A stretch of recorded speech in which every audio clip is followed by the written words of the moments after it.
Hey, hello everyone. Welcome to Paranormal M. Thanks for being here tonight.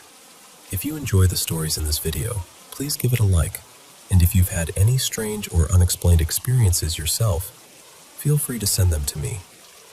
We're starting with a story about a childhood friend the writer was supposedly obsessed with. A friend named Keiko Margie.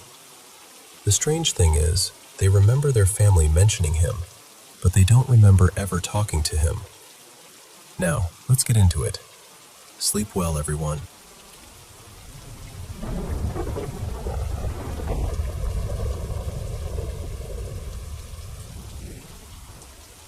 Something brought this memory back recently, and honestly, it still sits strangely with me. For a bit of context, I've always had a really strong memory. I can remember little flashes from when I was around 2 or 3 years old, and there are childhood events I can describe in more detail than my parents can. I grew up in Syria, and we moved to England when I was 7. When I was little, I apparently had this childhood friend named Kekamari. My parents used to bring him up all the time. It became this running joke in the family. They'd say things like, "Ask Kekamari," or "Where's Kekamari?"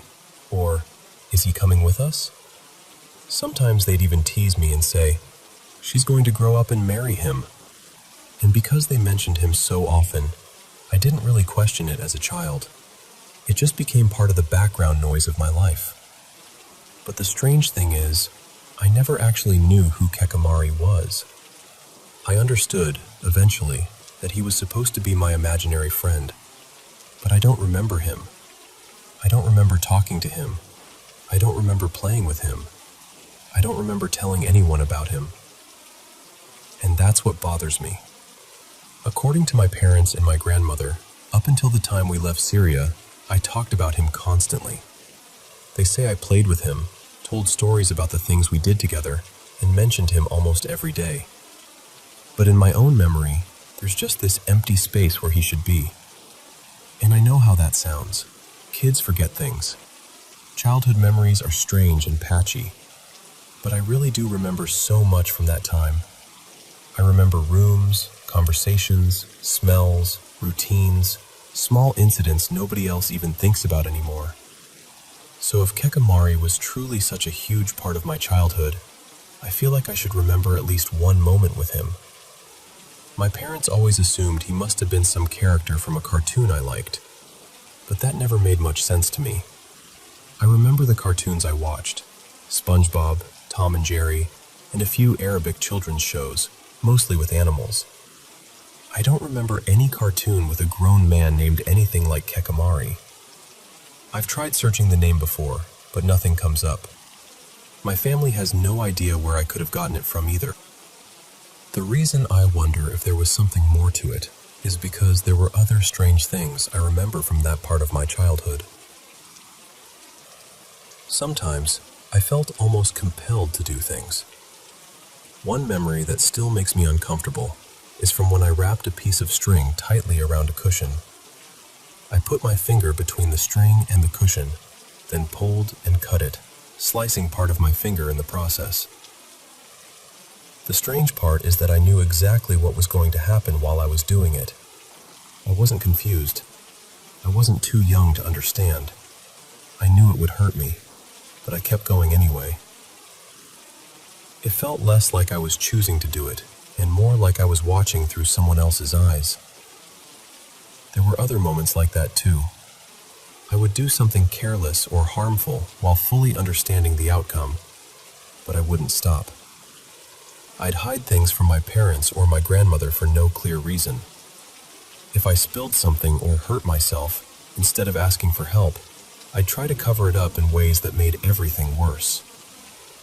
I knew I wouldn't be in serious trouble if I just told someone, but it felt like I was supposed to hide it. I also apparently had dreams about Kekamari. Back then, I slept beside my grandmother, and she told me I would talk in my sleep whenever I dreamed about him. She would wake me up sometimes, laughing gently because of whatever I had said, but I never remembered the dreams. What's odd is that I didn't sleep talk about anything else, only him. I know I was an unusual child in some ways.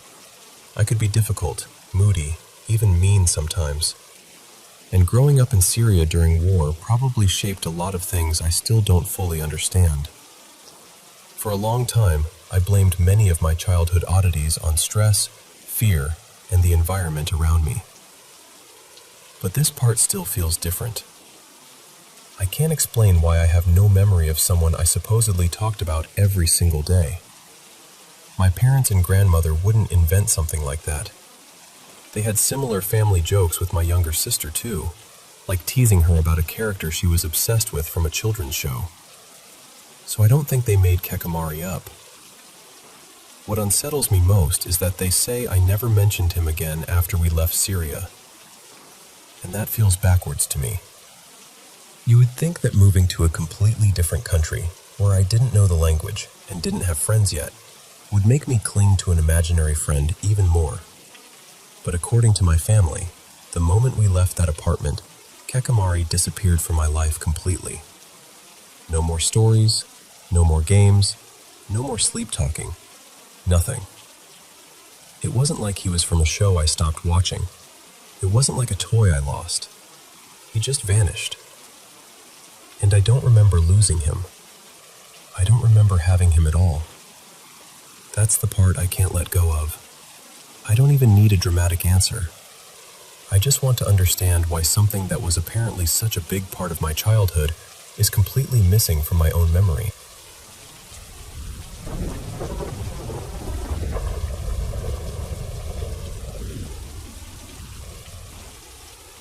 When I was little, maybe 6 or 7 years old, around that age, I was living in London with my mom and my sister. We had this 2-floor house. Downstairs was the kitchen and living room, and upstairs there were 3 bedrooms and a balcony. It was just a normal family home, nothing strange about it most of the time. One day, my mom said she was going upstairs to hang the laundry out on the balcony. She asked me if I wanted to come up as well, because the PlayStation was in my brother's room. I said yes straight away, because at that age, that was all I needed to hear. So we went upstairs. My mom went out to the balcony with the laundry, and I went straight into my brother's room. His room faced the hallway, and I remember sitting on the bed, turning on the old box TV, and loading up GTA San Andreas like it was any other day. After a little while, my mom finished hanging the clothes and told me she was going back downstairs. I said I'd stay up there and keep playing. I must have played for maybe 5 or 10 minutes, not long at all. But then I got this feeling. You know when the whole room suddenly feels different, even though nothing has changed? It felt like I was being watched. Just this heavy, horrible feeling came over me. I couldn't explain it, but it scared me enough that I turned off the TV and decided to go downstairs. The stairway was dark, and when I was young, I used to go down slowly, one step at a time. I was halfway down when, out of nowhere, something behind me screamed. Not a normal scream.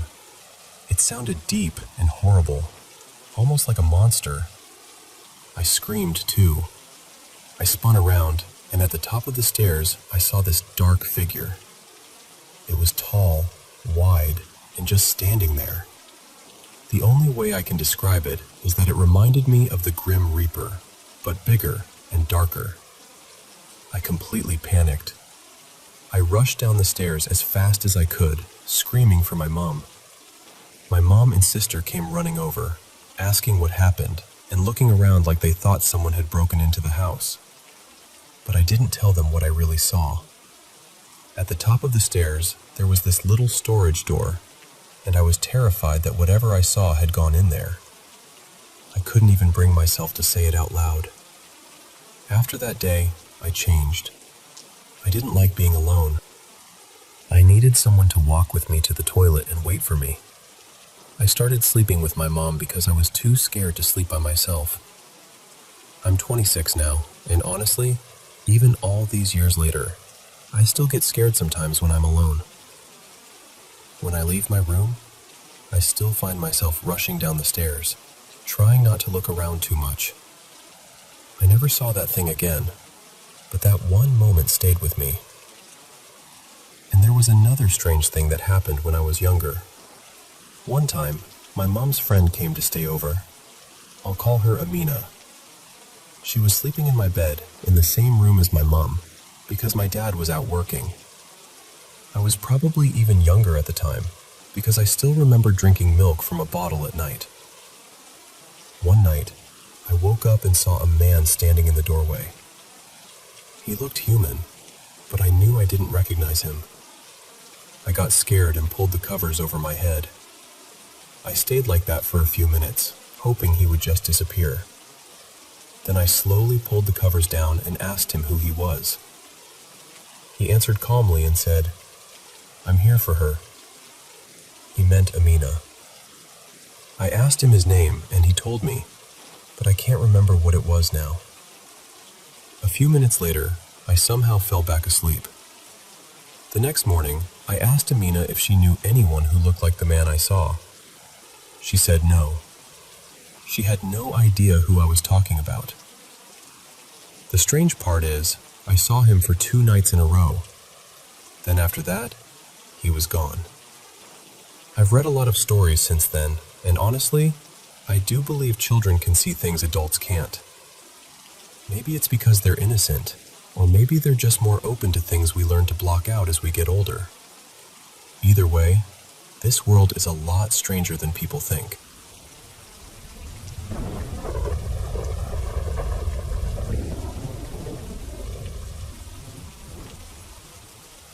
I've had nightmares ever since I was little.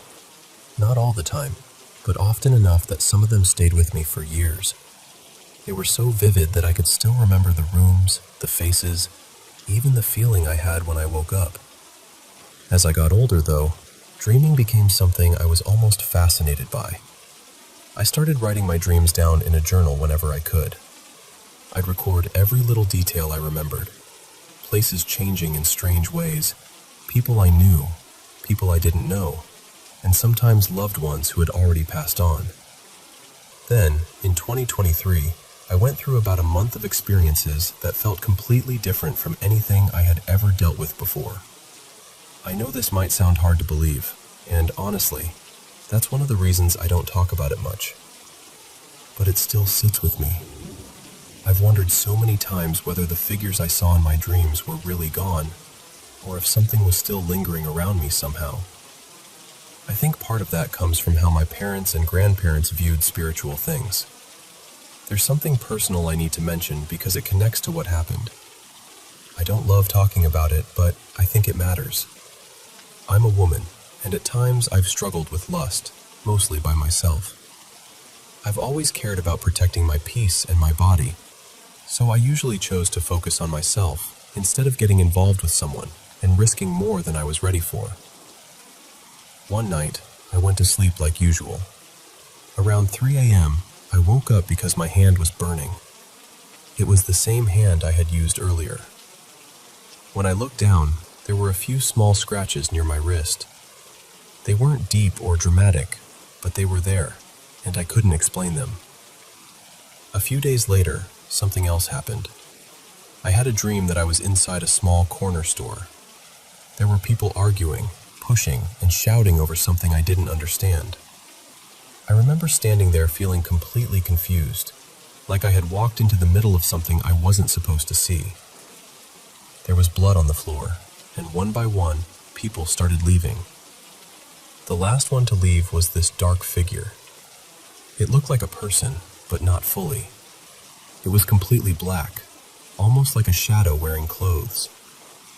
It had on a dark hoodie, tight black pants, and black shoes, but there was no face. No features. Nothing. Just darkness.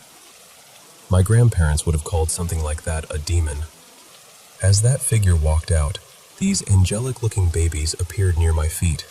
They kept asking me, over and over, "Are you okay?" Their voices sounded gentle, but I couldn't answer them. I couldn't speak.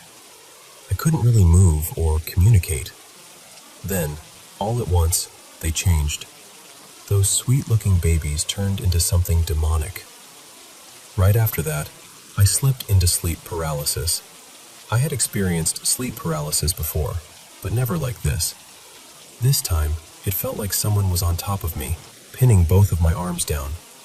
The only thing I could move was my pinky finger, and I remember feeling that tiny movement so clearly because everything else was frozen. I was struggling to breathe. Something about it felt wrong in a way I still don't like describing.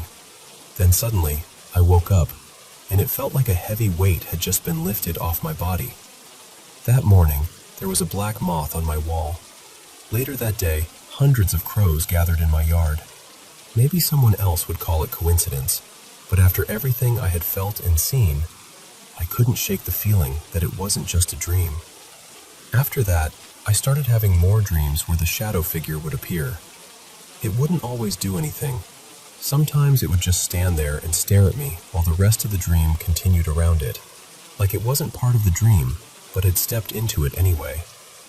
Another thing happened around that time that I still remember clearly.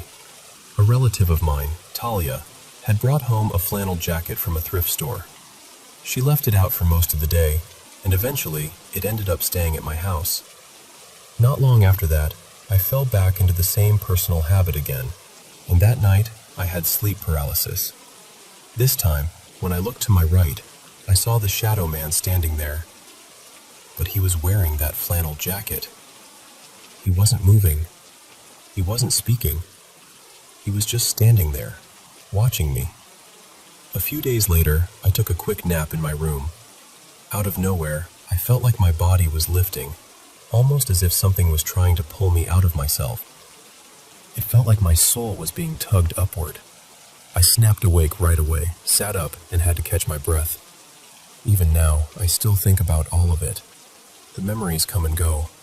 These days, my dreams are mostly normal again, and I still write them down whenever I can before getting on with my day. But those two experiences have never fully left me. I've always wanted to understand what they meant, or why they happened the way they did.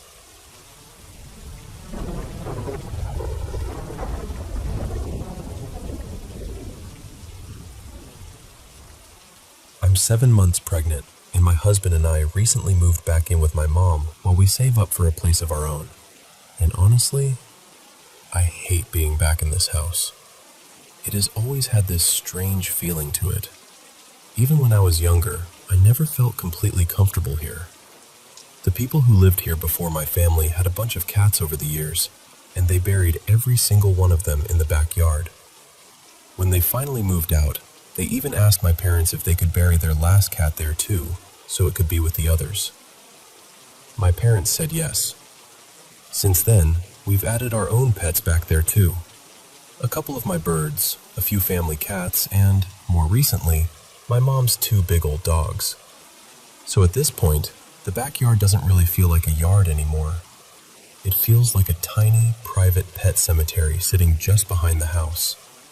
And that's not the only thing. The house has had 2 fires in the last couple of decades. During the first one, some of the previous owner's cats didn't make it, which just makes the whole history of the place feel heavier. My mom also used to buy abandoned storage units, and once she accidentally brought home an urn without realizing it. That always stuck with me, because who accidentally brings home something like that? When I was younger, I used to spend time walking around an old cemetery near us too. I know that sounds strange, but I did.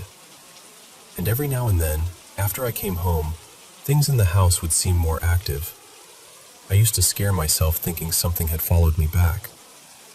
Now I'm grown, married, and pregnant, and I keep trying to tell myself I'm being rational, that this is temporary, that I'm just stressed, that my body is tired, my hormones are everywhere, and maybe I'm dehydrated or anxious. But the basement is where it gets bad. Most of my husband Evan's and my things are stored down there, so I have to go down sometimes. Every time I do, I feel this awful pressure in my chest, like I'm not alone. Lately, I've started seeing things out of the corner of my eye. Dark shapes, people-shaped shadows. And the part that really gets me is that when I turn to look, it almost seems like they duck down behind furniture or boxes. A few days ago, I thought I saw something pale, crouched behind the rocking chair we got for the baby. It looked like a person in a white robe, folded low to the ground, just watching. I keep trying to brush it off, but I've seen things before that behaved like this. Years ago, I had an experience somewhere else that I can only describe as demonic. I wish I could say I was imagining it, but other people saw and felt things too. It got bad enough that several pastors came out to bless the property. So now, when I see something crouching behind my baby's rocking chair, I don't exactly feel comforted by the idea that it might just be my eyes playing tricks on me. The worst part is that I don't even like talking about it, because whenever I talk about these things, it feels like it gives them attention, like it makes everything louder. But I'm not the only one who has noticed things in this house. One time, I heard what sounded exactly like my younger brother coming home. I heard the door open and close, heard him call out like he always did. But he was still at school. When I first moved back in, my mom told me she kept hearing my brother moving around in his room late at night, making noise like he was awake and messing with things. But when she'd go check, the room would be empty. He wouldn't even be home. She's also heard the dog gates opening and closing by themselves. She's heard footsteps moving through the house. She's heard what sounds like someone using the back door when nobody is there. She actually had the house blessed before I moved back in, but I don't know. It doesn't feel like it helped. And now I'm scared that being pregnant is making me more aware of whatever this is. Or maybe I'm more vulnerable somehow. I keep thinking about what it's going to be like after the baby is born, when I'm exhausted and alone at odd hours, feeding the baby in the dark. I don't want to live in fear. I don't want to give whatever this is more power in my mind. But I also don't want to ignore something that feels wrong, especially when it feels like it's getting closer to me and my baby. I don't know if I should sage the house every week, pray, cleanse the basement, have someone come bless it again, or just refuse to go down there. All I know is that something about this house feels deeply off. And whatever is here, I want it away from me. I want it away from my baby.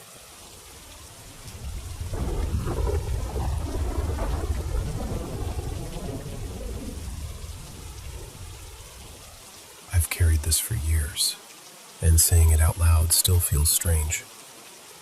It feels like once I share it, something becomes permanent.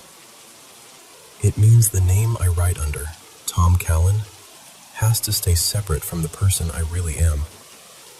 It means my real face can never be tied to this, or to the writing I care about most.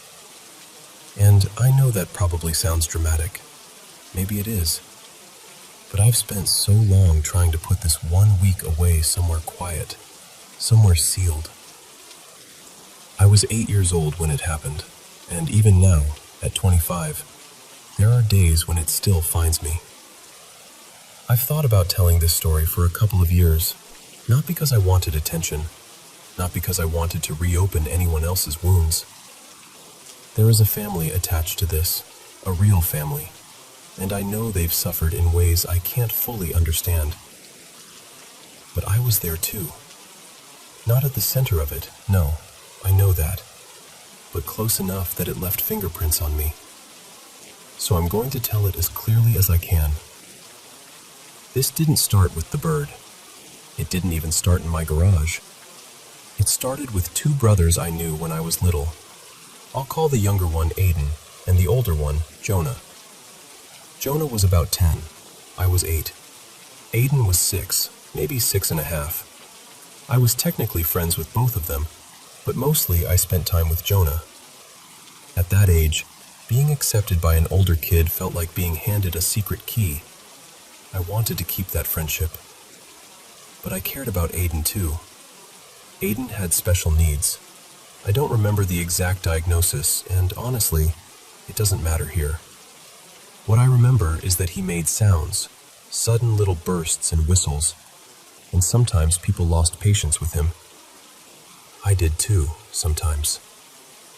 That part still hurts, because if I met him now, I would be kinder. I would sit with him. I would let him make every sound he needed to make. I wouldn't rush him. I wouldn't get annoyed. Jonah and I used to play Xbox together all the time. I haven't touched one since. A lot of afternoons at their house went the same way. Jonah and I would play games, or mess around with his dad's old typewriter, pretending we were writing important stories. Aiden would come over and stand right in front of the TV, bumping his fists together, making one of his little sounds. That usually meant he wanted us to stop and play hide and seek. Jonah hated playing with him. He didn't have the patience for it. But I usually played, and Aiden loved it. He always wanted to hide. He always wanted me to seek. He wasn't very good at staying quiet, but hide and seek was the closest I ever saw him come to controlling those sounds. He would try so hard. Every now and then, from behind a curtain or inside a closet, I'd hear that small little whistle. Almost like tweet tweet. That sound is the part that stayed. One month, Jonah and Aiden were grounded. I was told they'd been getting into trouble, so they couldn't have friends over. Then, not long after that, Aiden went missing. I wish I remembered who told me. I wish I remembered the exact words, or whether someone sat me down gently. But I don't. I only remember understanding that the world had changed. Aiden was gone. The next thing I learned was that he had disappeared while playing hide and seek with Jonah. I don't think I knew what to do with that information. I was 8. My mind didn't know how to hold something that heavy, so it just didn't. I remember feeling sad, but also still doing normal kid things because kids do that. They make little projects. They ask strange questions. They wait for grown-ups to fix the world. During that week, I spent a lot of time in our garage. It was big, with several doors and shelves packed with tools, boxes, toys, and old things nobody used anymore. I liked building useless little inventions in there.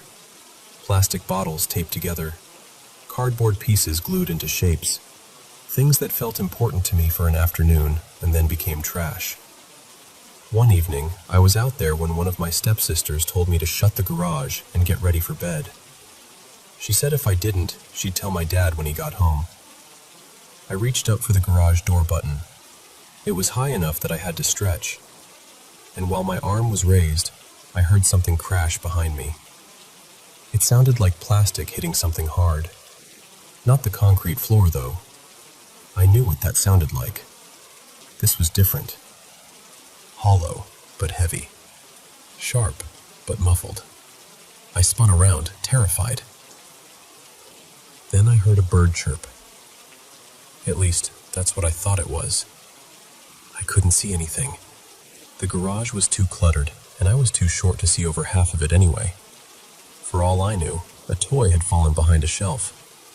But I ran inside and didn't go back out that night. Later that week, I overheard my dad talking. He said Aiden and Jonah's parents wouldn't let the police search the house. Even as a kid, that felt wrong. Everyone was searching the hills and the roads and the open areas nearby. Neighbors were out looking. Adults were whispering. People were scared. But the one place the police hadn't searched was the house. Their parents said they'd already checked it themselves. My dad didn't like that. I remember that clearly. By the third day, the excitement and confusion had worn off, and I was just scared. I remember lying in bed crying. My dad came in and asked what was wrong. I tried to look at him, but everything was blurry from crying. All I could say was, Aiden isn't good at hide and seek. And then I broke. Because I think some part of me was starting to understand that Aiden might not be hiding. Maybe he never had been. The next day, I went back into the garage. It was daytime. 2 of the doors were open, and light was coming in. I was gluing soda bottles onto an old backpack, pretending I was making some kind of flamethrower. For a little while, I almost felt normal. Then I heard it again. That little sound. Tweet, tweet. Only this time, I didn't think it was a bird. I knew that sound. It was Aiden's sound. The one he made when he wanted us to play. The one he made when he was hiding and trying so hard to stay quiet. I ran inside. I didn't want to be alone anymore, so I asked my older stepsisters if they thought Aiden would still let me hang out with Jonah when he came back. I know now how awful that question must have sounded. But I was 8. I didn't understand timing. I didn't understand grief. I just wanted my friends back. My stepsisters understood enough to be cruel about it. They yelled at me. One of them called me selfish. The younger one slapped me across the face and told me to go clean my room, or she'd tell my dad, and he'd get the belt. So I ran upstairs crying, and they told me not to make noise. That night, I fell asleep fast, the way kids do after crying too hard. But I woke up terrified. I don't know if I saw a shadow, or dreamed something, or just felt afraid. All I remember is standing there in my room, with panic buzzing through my whole body. And then I had this thought. Maybe the bird in the garage wasn't a bird. Maybe it was Aiden. Maybe he was making those little sounds because he wanted me to find him. Maybe he had been giving me hints the whole time, and I had been too scared to look. It sounds impossible now, I know that. But at 8 years old, it made sense to me. The garage wasn't far from my room, but nighttime made everything feel huge. Back then, I was so afraid of leaving my room in the dark that sometimes I wet the bed instead of walking to the bathroom. So going to the garage was not easy. But I put on a sweater over my pajamas and went. The door shut behind me. I turned on the light and started walking around, whispering Aiden's name. Then I heard it. Tweet. Not like a bird, not anymore. It sounded exactly like him. It came from between 2 shelves. I remember feeling this horrible little spark of hope, like maybe I was about to find him.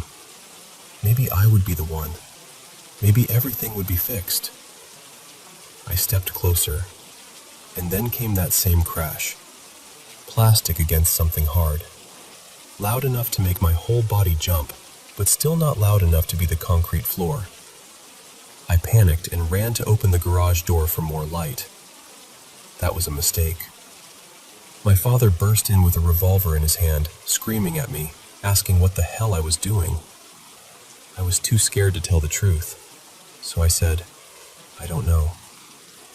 That made him furious. He made me get his belt, and he beat me until he was tired. I cried so hard I could barely breathe. I remember thinking through all of it that I had only been trying to find Aiden. Aiden was found later that week. Not by me. He was found buried under a pear tree in his own backyard. What people said afterward was that Jonah and Aiden had fought. Something about the Xbox, though that never made sense to me. Aiden didn't care about the Xbox. But Jonah had hit him with it. Hit him hard enough, and more than once. The tree hid the smell from the search dogs for a while. I don't know if that was luck or if someone older knew what they were doing. I don't know. I've wondered for years, but wondering doesn't give answers. It just digs little holes in your chest. Jonah served time. He got out not long after I finished high school. I think about him sometimes. I think about Aiden more. I've never reached out, and I never will. I know my memories of that week aren't the main tragedy. I know the real horror is what happened to Aiden. But what I lived through was real too. The fear was real. The sounds were real to me. The guilt was real. And I think I've been carrying this because some small part of me is still 8 years old, standing in that garage, listening for a little boy who used to hide badly on purpose. I thought there was a bird trapped in there. But really, I think I was the one trapped. And I'm hoping that by finally saying this out loud, I can open the door.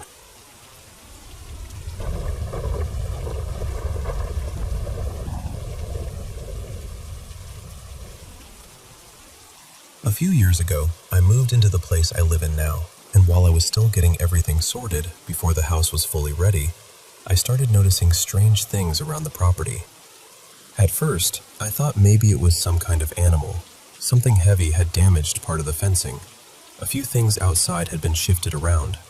Nothing huge, nothing dramatic enough to make me panic, but definitely enough to make me stop and think. Okay, what did that? The strange part is, where I live, we don't really have large wild animals wandering around. No bears, no big predators, nothing that would reasonably explain it. Then, around the time my house was finally ready to move into properly, the empty plot next to mine was bought. The new owner put up a metal fence along the border, and after that, everything just stopped. No more broken fencing, no more odd noises, no more things being moved. So I let it go. Now, fast forward about 3 years. I live alone and I've got a full-time office job. My evenings are pretty simple. I come home, make dinner, work out, and maybe once or twice a week, I go outside to unwind. I'll sit at the very back of my yard, have a drink, maybe smoke a cigar, and watch a downloaded YouTube video on my phone. It sounds boring, but honestly, I like it. It's quiet back there, peaceful, just me, the dark, and the trees. For a few weeks, everything was normal. Then one night, as I was getting ready to head back inside, I pointed my flashlight toward the far end of the yard and saw eyes staring back at me. They were low to the ground, reflecting the light. At first, I froze. Then I tried to make sense of it. Cats are common around here, so are stone martens, but the eyes were too far apart for either of those, so I told myself it was probably a fox. I couldn't see the body clearly, but that explanation felt reasonable enough. The next time I sat outside, I saw it again. Same place, same reflective eyes. This time I stood up and tried to move a little closer, but the thing bolted through the bushes before I could properly see it. It was fast, too fast for me to get a good look. The third time, I was ready, or at least I thought I was. I took a picture with my phone, but it was from too far away, and the image came out blurry.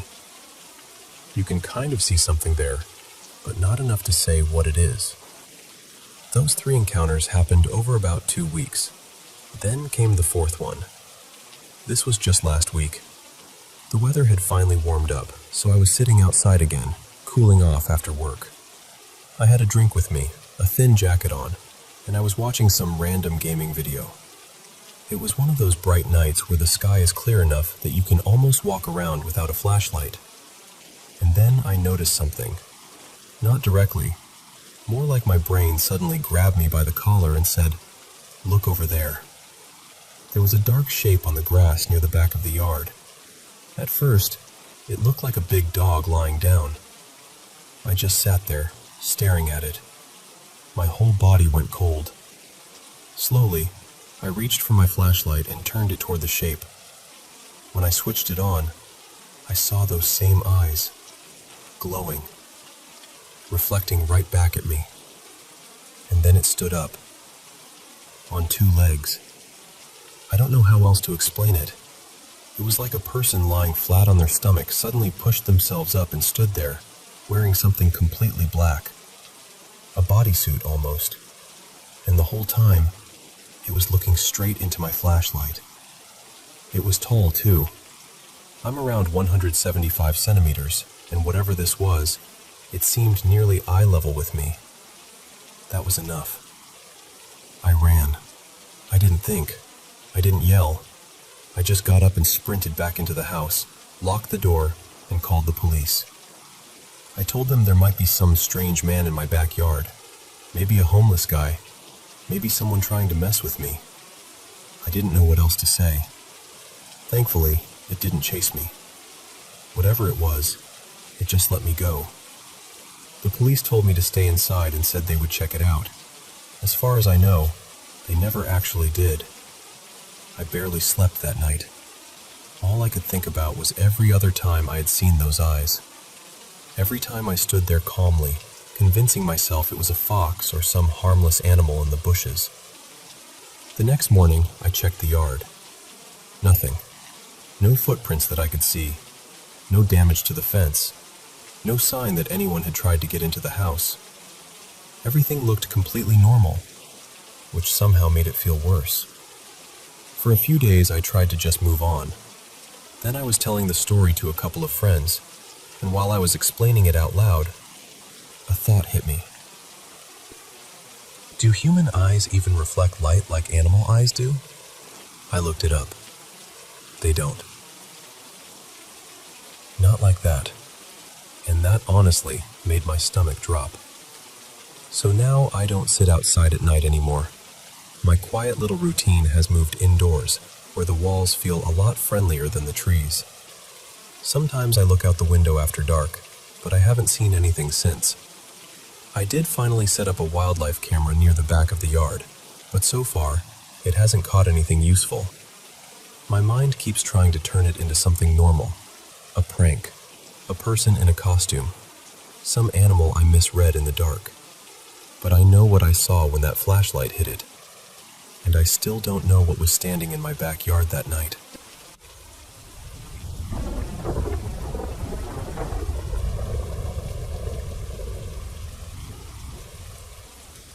I know this is going to sound strange, and honestly, part of me still feels odd saying it out loud. But there's been something around us for years now, and every time we think it's gone quiet, it seems to make itself known again. It started back when my partner was living with a friend of his. Years before I knew him, this friend had apparently tried to summon something to impress a girl he was dating. He never properly closed whatever he thought he opened, which, yes, was wildly foolish. I told him that myself. At first, it was almost easy to laugh off. Whenever my partner and I would sit in the lounge watching TV, we'd both catch something out of the corner of our eyes.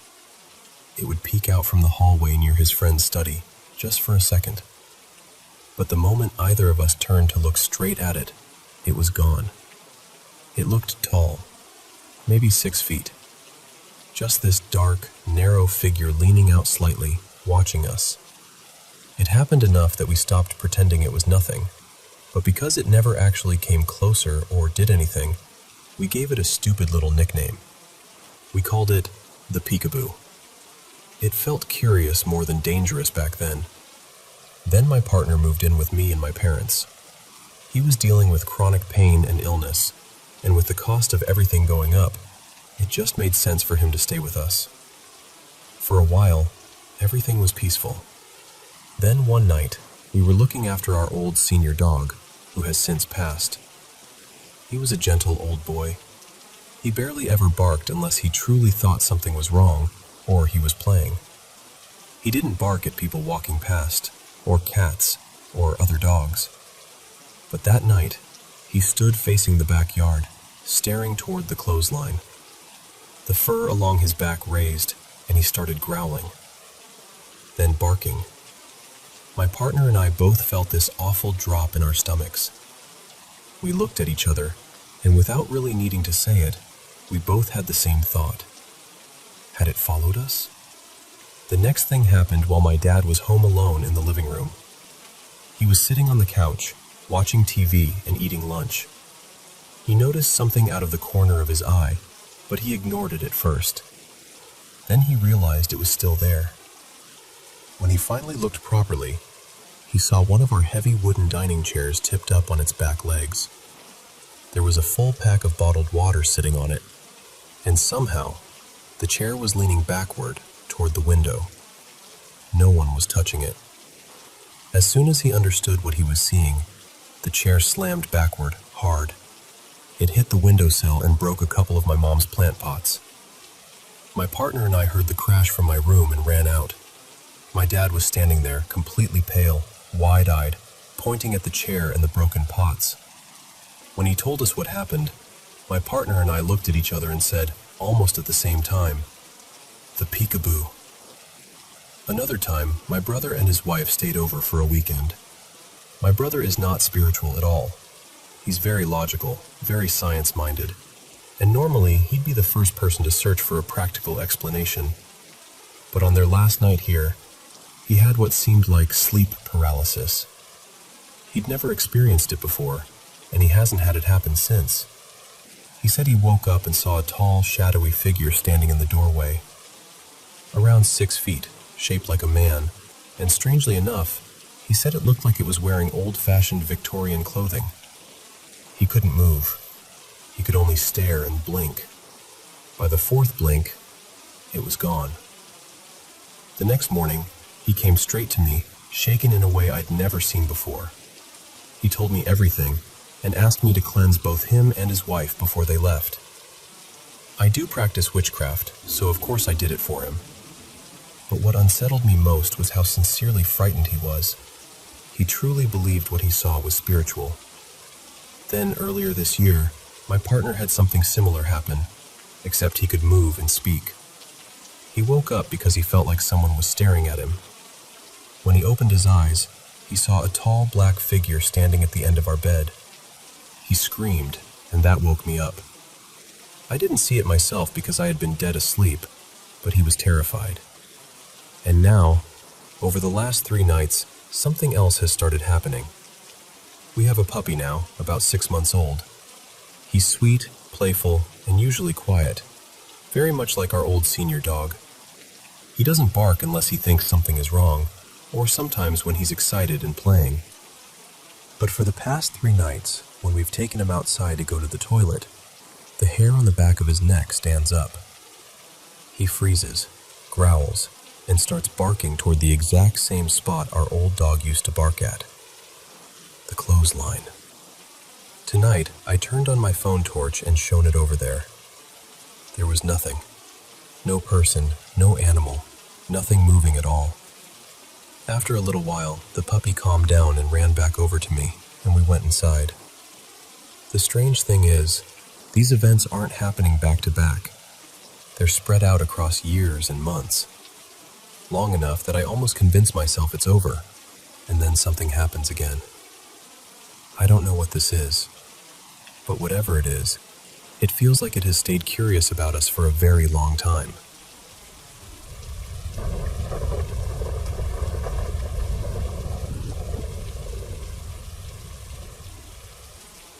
I work with quantum clarity hypnosis, where people enter a deep trance and begin remembering other lives, speaking with their higher selves, guides, and the quieter wisdom beneath the noise of everyday life. And every now and then, something comes through that makes me pause. Something that gently turns the whole room inside out. This is one of those stories. Let me tell you about Marina. In another life, Marina remembered being a woman named Sella. Sella grew up in a home that never really felt peaceful. Her parents argued constantly. The walls seemed to hold tension, and even as a child, she learned to stay quiet, to disappear into herself, to listen for danger before she listened for love. When she was 16, she left. She packed a few clothes, a notebook, and the little cash she had saved, then boarded a bus heading west. She did not have much of a plan. She just knew she could not stay where she was. Eventually, she ended up in a small desert town, somewhere with red earth, wide skies, and evenings that felt almost holy. It reminded me of places like Sedona, where the land itself seems to breathe slowly. There, she met an older man who became almost like a father to her. He did not rescue her exactly, but he gave her steadiness. He helped her find work, find shelter, and, little by little, find herself. Sella became part of a spiritual community. At first, she attended classes. Then she began helping. Then she started teaching. She became a yoga teacher. Later, she trained in energy healing. Then she began working with sound, using bowls, voice, and vibration to help people soften the grief they were carrying in their bodies. She led circles. She guided meditations. She held space for people who were grieving, lost, afraid, or simply tired from pretending they were fine. She married someone from that same community, and together they had a son named Zane. Sella was a healer. She truly helped people. And still, she died of cancer in her 40s. When I asked her higher self why, I expected something complicated. Maybe something about karma, energy, family patterns, or unfinished grief. But the answer came through so simply. To learn how to let go, and to love without needing to hold on. I asked, did she learn it? The answer was quiet, but certain. Yes.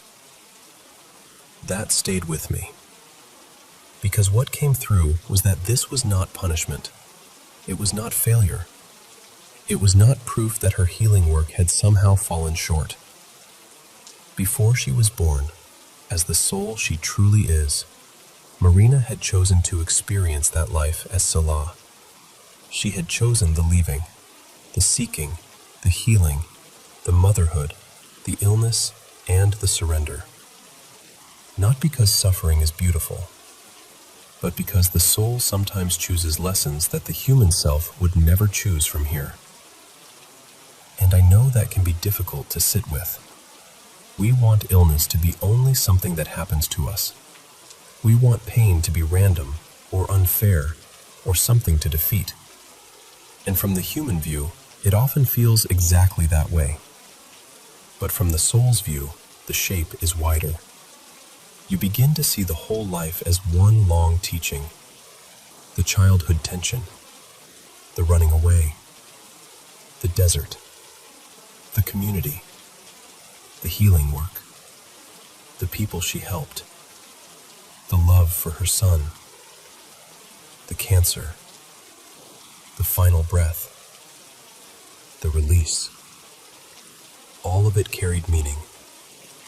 One of her guides, a presence named Rael, explained it gently. She came to heal, to rise through what hurt her, to tend the child within, to discover the strength that had always been there. And when Salah left her body, she did not feel trapped or afraid. She floated. She was wrapped in a peace so warm it felt almost like being held by light itself. From the other side, she could see her lives spread out before her, almost like scenes playing across a wall. Not with judgment, not with shame, just understanding. And the word that came through was this: resilience. Marina's higher self said the session had been arranged for one reason: to show her how powerful she really is. And that, to me, is the heart of this story. We often measure a life by how it ended, by the diagnosis, by the loss, by the thing that seemed to go wrong. But the soul does not measure the way we do. The soul asks, what was learned? Sela's cancer was not the failure of a healer. It was the final doorway in a life built around release. She came to learn how to love without gripping, how to heal without controlling, how to surrender without disappearing, how to let go and still remain full of love. And on the other side, she found the kind of peace that made the whole journey clear. So if this story touches something tender in you, try this before sleep. Sit quietly. Close your eyes. Bring to mind someone you lost to illness, or even a fear you carry about your own body. Do not try to fix it right away. Do not argue with it. Just ask softly, what is this teaching me about letting go? Then listen. Not for a sentence.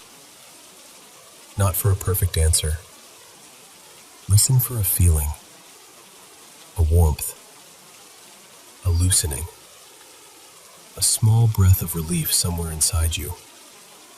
Even the smallest release matters, because that may be the deeper part of you, the part beneath fear, beginning to show you the lesson hidden under the pain. Stay with it for 5 quiet minutes, and take care.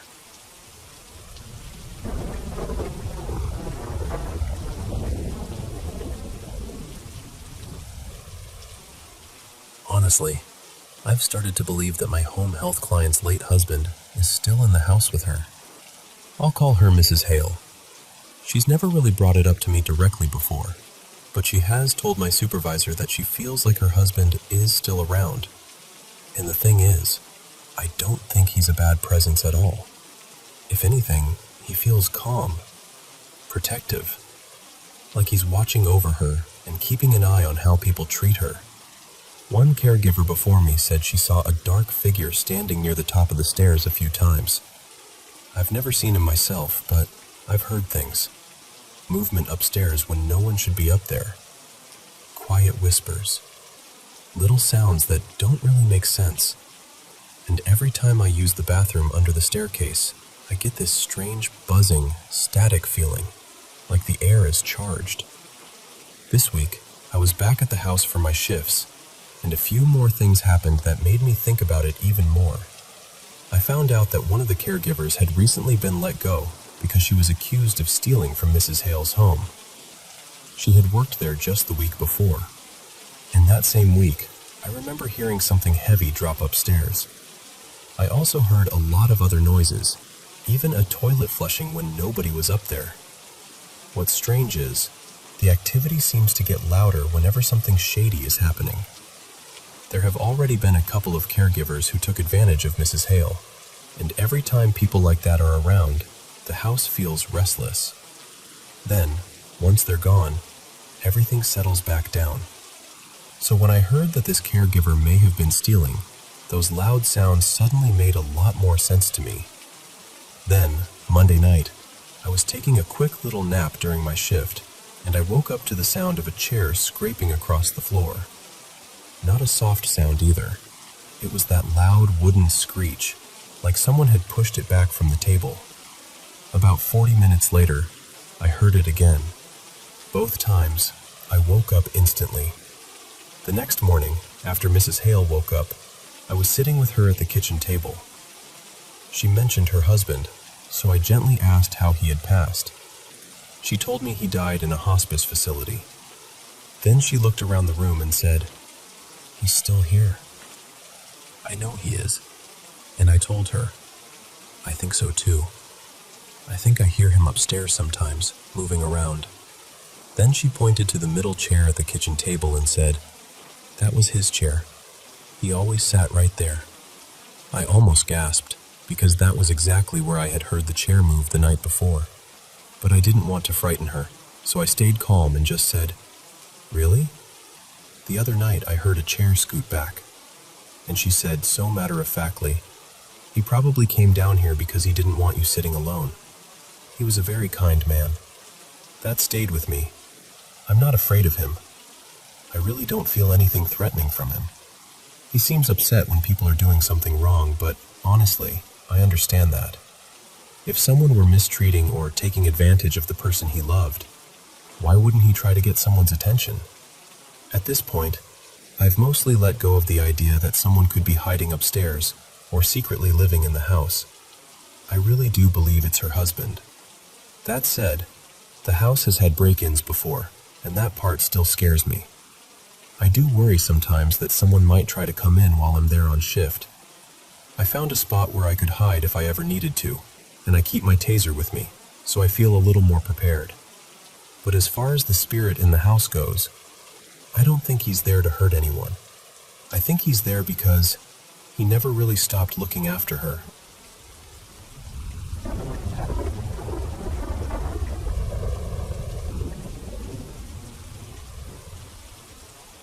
I want to tell you about something that happened to me that I still don't fully know how to explain. Years ago, I was in a relationship with a woman named Mira. We were together for a little over a year, starting when I was still very young.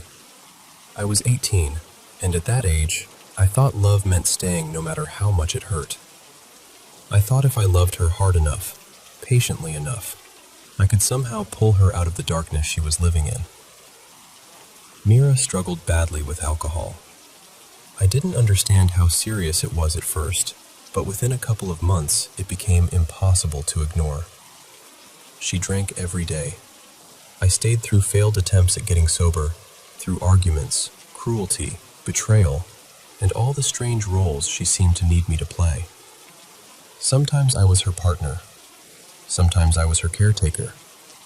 Sometimes I felt more like a frightened little sister, and sometimes more like a parent trying to keep a self-destructive child alive. But I don't want to pretend she was only the pain she caused. She wasn't.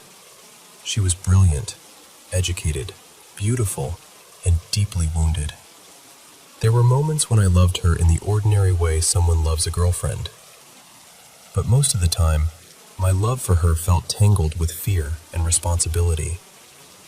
I could see everything she could have been, and that made it so much harder to let go. There was one incident that stayed with me, and it matters because of what happened later. We lived in a small Eastern European country where people can often guess where your family is from just by hearing your last name. Mira used to laugh because people always assumed her family came from this small town in the south, even though she was actually from a larger city up north. One afternoon, she picked me up in her car.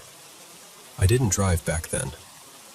Not long after we pulled away, the police tried to stop her. She had been drinking, so instead of pulling over, she sped past them and turned sharply down another road. Of course, they followed us. Eventually, she stopped. When the officer looked at her license, he recognized her surname and asked if she was from that southern town everyone always guessed. From his accent, Mira realized he was from there himself. So she smiled and said yes, she was born there. She knew enough about the place to make it believable. She had visited as a child. She knew about the little school by the road, and she told him her family house was nearby.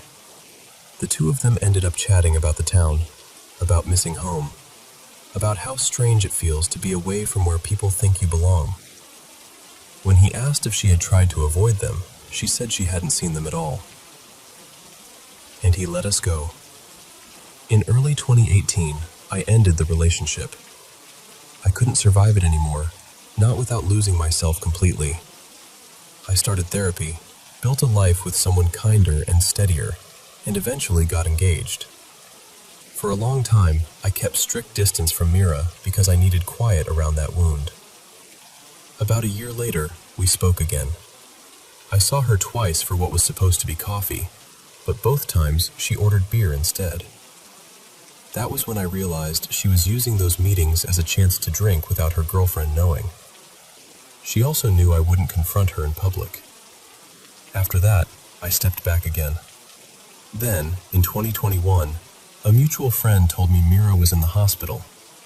She was in a coma. The doctor said she had severe encephalitis, and her body was already very weak. Because of the pandemic and the hospital rules, no one could visit her.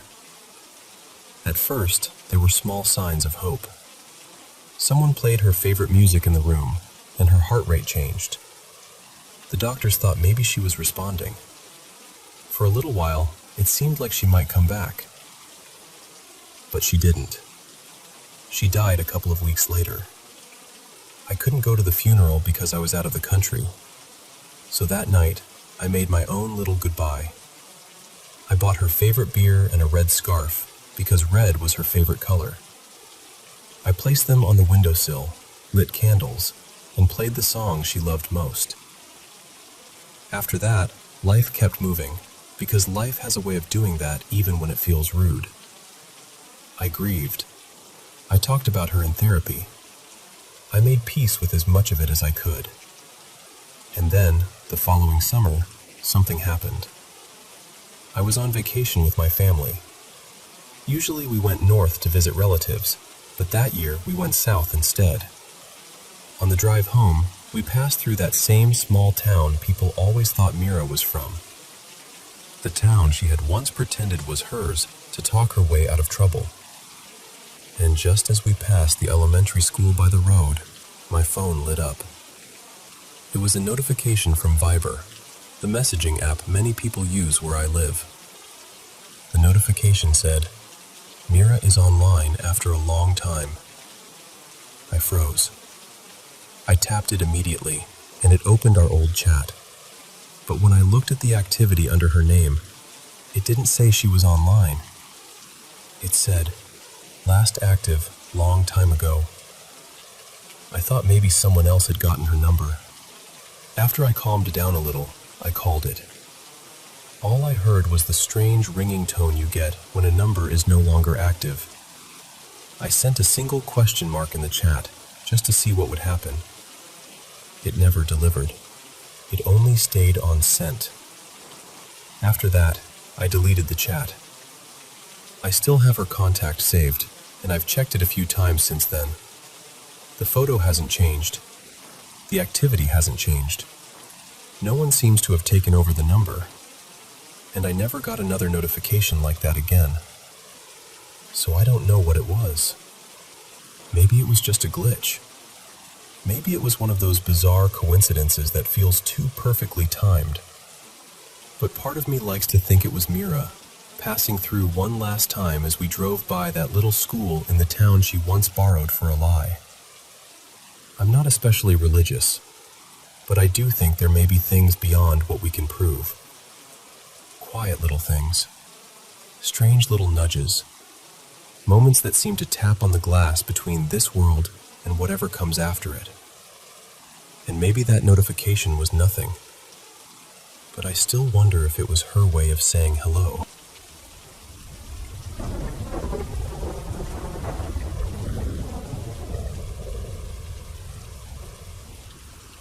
I was 21 when this happened, back in December of 2024. At that time, I was in my final year of college, almost done with my undergrad. I had just landed a job at a big tech company, the kind of job people spend years dreaming about. For the first time in my life, I honestly felt like things were falling into place. My career felt sorted. My future felt safe. I was staying in the final year boys' hostel on campus. Now, my college was on the far edge of the city, spread across this huge stretch of land. The campus was beautiful during the day, but at night, parts of it felt strangely empty. The hostels were spaced far apart, and mine was right at the outer corner of the campus. My room was also at the very end of the building, tucked into a corner. From my balcony, you could see a patch of open ground, a few scattered trees, and beyond that, an old abandoned staff quarter. Years earlier, some college employees used to live there, but by then the building had become weak and unsafe. Everyone said it was going to be demolished soon. There was also a story about that place. People said that a woman named Mira had once lived there with her husband's family, and after years of abuse from her in-laws, she set herself on fire inside that building. I had only heard the story once, casually, but I guess it stayed somewhere in the back of my mind. During winter break that year, almost everyone left campus. Some went home, some went on trips. I decided to stay back. I was introverted, and honestly, the idea of having the whole floor to myself sounded peaceful. My plan was not exactly healthy, but at the time, it felt like freedom. I wanted to drink, smoke weed, watch movies, and just disappear from the world for a while. My entire floor was empty except for me. One evening, I smoked weed, drank way too much, and put on a movie. I don't even remember when I fell asleep. The next thing I knew, I woke up around 4 in the morning with my head feeling heavy and strange, like my thoughts were moving through mud. I got up, used the bathroom, and then stepped out onto the balcony to smoke a cigarette. The air was freezing. It must have been around 5 or 6 degrees outside. Everything was quiet in that deep, dead way that only an empty campus can be quiet. I was sitting there, half awake, looking out across the open ground. And then my eyes landed on the abandoned building. I saw something in one of the balconies. It looked like the outline of a woman standing there. I know it was dark, and I know I was not sober, but I can still remember how certain I felt in that moment. There was a figure there, still, upright, facing me, staring back at me. The second I saw it, that old story about Mira came rushing into my head. And after that, I don't know how to explain what happened. I couldn't look away. It was like my whole mind narrowed down to that one shape. I couldn't hear anything, couldn't think properly, couldn't even feel the cold anymore. I just stared. It felt like fear had locked my body from the inside. At some point, without realizing it, I fell asleep right there in the balcony. When I woke up the next morning, my body was burning with fever, but I was drenched in sweat. I was shaking so badly I could barely move. I ended up calling an ambulance, and they took me to the college hospital. The doctors treated me for hypothermia, but that was only the beginning. After that night, something inside me changed. I started waking up with panic attacks. Every night, I would jolt awake covered in sweat, shivering, heart racing like something was chasing me. It got so bad that I became afraid of sleeping. I had to keep the lights on all night. I would sleep during the day and stay awake after sunset. I kept telling myself it was the weed. It was the alcohol. It was the cold. It was my brain making shapes out of darkness. But telling myself that did not help. The dreams kept coming back. I would see that balcony again, that figure, that feeling of being unable to move or look away. I even quit drinking and smoking completely, hoping my mind would settle down, but it didn't. The anxiety only grew heavier. Eventually, I had to leave campus and go back home. I took a temporary break from college. I started getting professional help for the panic attacks. And the job I had been so proud of getting, I had to let that go too. It has been around 1.5 years since that night. I am doing better now, at least better than I was. But there are still nights when I cannot sleep. There are still nights when I wake up, terrified for no clear reason. I still hope I can go back and finish my degree someday. But one night changed the entire direction of my life. And the worst part is, I still don't know what I saw. Maybe it really was something paranormal. Maybe it was just my stoned, exhausted brain glitching in the dark. I honestly don't know. All I know is that when I looked at that abandoned balcony, something looked back.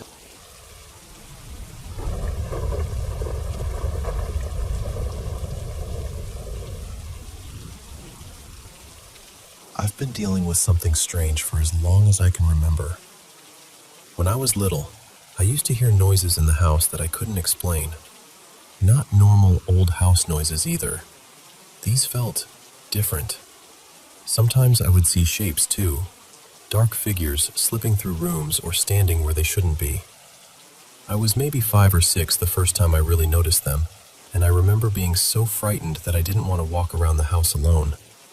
I would ask my grandmother to stay close to me, especially near the staircase. For a while, everyone treated it like I was just an anxious child with a big imagination. And honestly, I probably would have believed that too. Except one afternoon, my grandmother was walking upstairs with me, and suddenly, she stopped. She had heard it. More than that, she felt it too. After that, the whole feeling changed. It wasn't just, she's scared. It became this quiet, uncomfortable thing neither of us wanted to name. We never really talked about it again. My grandmother has always hated anything paranormal. She doesn't like ghost stories, doesn't like speculation, doesn't even like the atmosphere that comes with those conversations. I think she wanted to shut the door on it and pretend it had never opened. But the figures didn't stop for me. As I grew up, I kept seeing them. They were usually dark, vague shapes. Not people exactly, but not just shadows either. Sometimes they seemed to drift around as if they had their own business. Other times, I had the awful feeling they were following me. The strange thing is that when I became a teenager, the noises mostly stopped. I didn't hear them anymore. I only saw them. For context, the house itself is not exactly ordinary. It's an extremely old house in northern Italy, older than the 1600s, and there's a small church attached to it. Beneath that church is an underground crypt, and the crypt is full of bones. There's even the preserved body of a young girl down there, and she still has long braided hair. The house used to be a convent a very long time ago. My family bought it after the friars were gone, and it has stayed in the family for generations. There are stories about one of my ancestors, too. Apparently, the village thought he was unwell, or maybe touched, as older people used to say. He claimed he could see things, and people said he would go into the crypt and play with the bones. I know how that sounds. Believe me, I do. The thing is, even now, as an adult, I still sometimes see the figures. Or at least I used to. Everything changed when my boyfriend Marco moved in with me. I had already noticed before that when I was around him, nothing really happened. No shadows, no strange movement, no feeling of being watched. But I thought maybe I was just calmer with him nearby. Maybe I was distracted. Maybe my mind felt safer. But since he moved into the house, the shadows have almost completely vanished. And it isn't just me. My mother used to see them too. She saw them as often as I did, sometimes even in the same parts of the house. But now, with Marco living here, she hasn't seen anything either. That's the part I can't make sense of. I've never really believed in ghosts. I still don't know if I do. Even after all these years, the idea feels too strange, too impossible, like trying to hold smoke in your hands. But I also can't pretend nothing happened when both my mother and I experienced it, and when my grandmother reacted that day on the stairs. I don't know what changed when my boyfriend came here. I don't know why his presence would make anything stop. Part of me feels relieved, of course. Another part of me feels even more confused, because the silence almost proves there was something to go quiet in the first place. I should also say that I know almost nothing about the supernatural. I've avoided learning about it for most of my life. I think, deep down, I believed that if I ignored it, if I refused to look too closely, maybe it would leave me alone. But ignoring it never made it stop. Only him being here did. So I'm left wondering what this means. Is there some explanation for why these shadowy figures would disappear when one specific person moves into the house? Has anyone heard of anything like that before? I'm open to almost any explanation, honestly. I just don't want to be called crazy, because I know I'm not. I've lived with this quietly for years, and now that it's changed, I'm trying to understand why.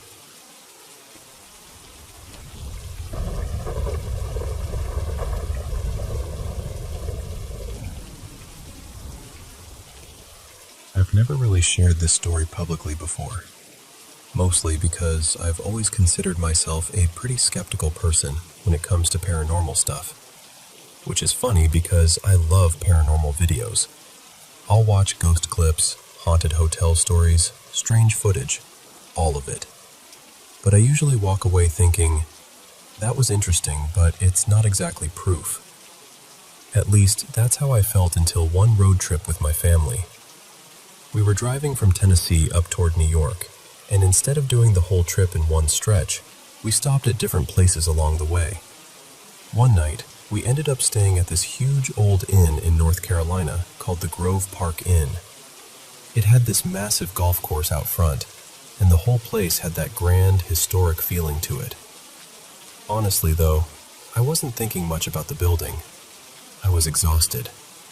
After hours of being in the car, all I really cared about was getting into bed. My brother and I had one room, and my parents had another. We got to our room, dropped our stuff, and pretty much passed out. The next morning, we woke up early because we still had a long drive ahead of us. My brother and I decided to grab a quick breakfast from the little restaurant downstairs. It was nothing fancy, just bagels, pastries, coffee, that sort of thing. The restaurant was almost empty. It felt like they had just opened. The sun was still coming up, and everything had that quiet, early morning stillness to it. I picked a table near this big window that looked out over the golf course. It was a little tucked away from the rest of the room, next to one of those waiter stations with a tablet on it. There was also a TV hanging behind me, but it was turned off. We sat there for a bit, still half asleep, and then my brother said he had forgotten something back in the room, so he left me there at the table while he went to get it. I was just sitting alone, staring out the window, not really thinking about anything. I could see the golf course below, and from what I remember, there weren't really any guests out there. Maybe a few maintenance workers, but that was it. Then I noticed something. There was a figure walking down across the golf course. It looked like a man, maybe middle-aged. He was dressed in white, or at least mostly white. I remember thinking it looked like he was wearing a white button-up shirt that was open, and the fabric seemed to be moving a little, almost like it was catching the wind. But the strange part was that he didn't look solid. He looked transparent. At first, I told myself it had to be a reflection in the window. That made the most sense. So I started moving my head from side to side, trying to figure out where the reflection was coming from. I looked around near me. There was no one sitting close by. The TV was off. Nothing in the restaurant looked like it could have made that shape, and the figure stayed exactly where he was, out on the course, walking away from me. I don't remember seeing his legs clearly either. That part is a little hazy, but I remember feeling like something about the way he moved was wrong. Not dramatic or terrifying, just wrong enough that my brain couldn't file it away neatly. I kept thinking, this is some weird trick of the light. It has to be. But it didn't behave like a normal reflection. It looked almost like a hologram, like something projected into the morning air.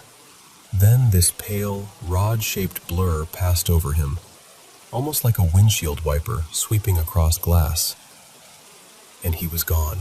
Not faded slowly, not walked behind a tree. Just gone. Almost like he had turned a corner around some invisible wall.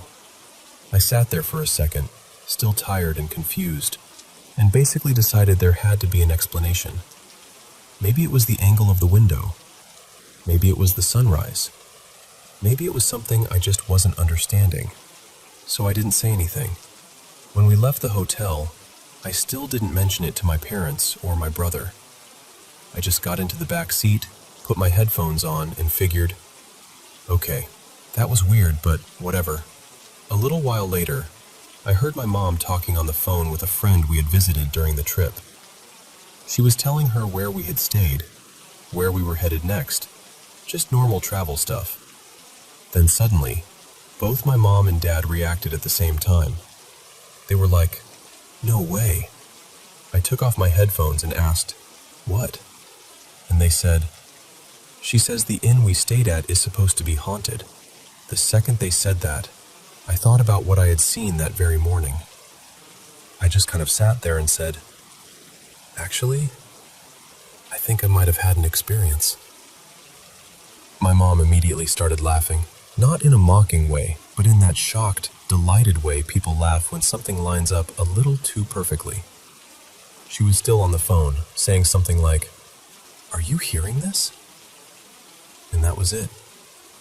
That's probably the closest thing I've ever had to what I'd call a real paranormal experience. I'm not saying I know for sure what I saw. I still don't. But I also can't honestly explain it away. It wasn't scary when it happened. I didn't feel threatened. I wasn't even thinking ghost in the moment. I was just sitting there, looking out at this quiet golf course at sunrise, watching something I couldn't make sense of. And then, after I left, I found out the place was known for being haunted.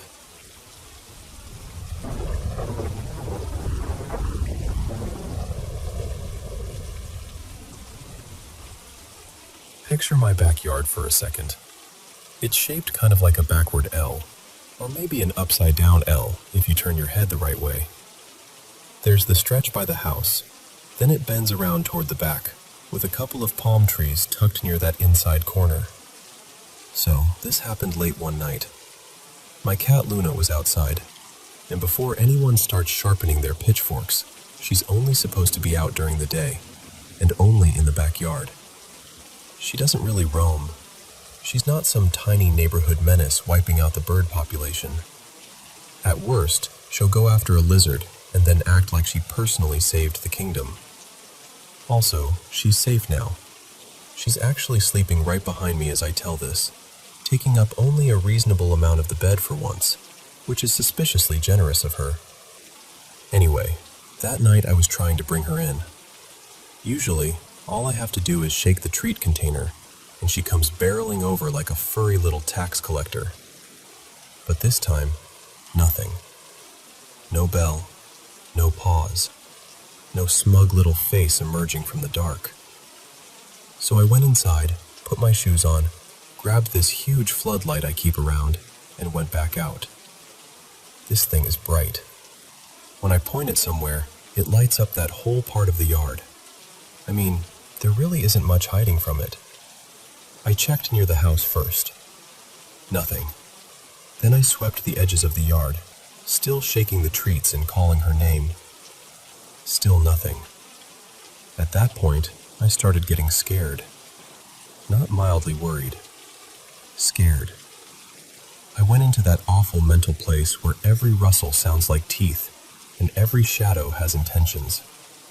I checked the front yard too, thinking maybe she'd somehow slipped under the fence or gotten past the gate. I was out there for a couple of minutes, looking everywhere. No Luna. So I went back around to the far end of the yard, behind the little storage shed and near the workshop area. I checked every corner. I shined the floodlight across the whole back section again. Nothing. And that's what bothers me, because I had been standing right around the area she would have had to come from. I had the floodlight on it. I was making noise. I was shaking treats. And Luna does not ignore treats. She would sell me to pirates for half a chicken-flavored crunchy. But then, when I started heading back toward the house, I saw her eyes catch the light. She was suddenly running toward me from between those two palm trees, right in the inside bend of the yard. Just there. Like she'd stepped out from behind a curtain I couldn't see. I brought her inside, gave her the treats, checked her over, and everything was fine. She wasn't scratched up. She wasn't scared. She acted completely normal, which somehow made it feel even stranger. I know what you're thinking. Maybe she was hiding in the trees. But no, they're palms, and she's not a climber. She's a solid, dramatic little loaf of a cat, not some elegant jungle acrobat. I've even tried to see if she'd climb before, and she has absolutely no interest in that lifestyle. And she couldn't have been in the front yard because I checked there. She didn't come from the gate. She didn't come running from the side. She came from a part of the yard I had already searched more than once. The only way it makes sense is if she was somewhere she couldn't hear me. Or somewhere I couldn't see. She has disappeared before, but only inside the house. She'll vanish into some impossible pocket of furniture or shadow, then reappear when treats are involved, because greed always wins. But that night felt different. I've always had this quiet little belief that cats are tuned into things we aren't. Not necessarily ghosts or demons or anything dramatic like that, but something. Some hidden frequency humming under the world. And after watching Luna come trotting out of a place I know I had already searched, calm as anything, I'm not saying she slipped through a crack in reality. I'm just saying she came back with the confidence of someone who knows where the cracks are.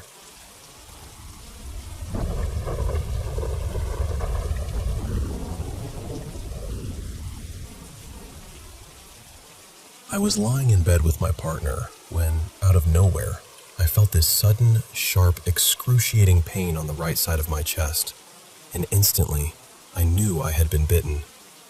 That's the only way I can describe it. It felt like my skin was being crushed between something hard, something that felt exactly like teeth. I shouted, "What the hell?"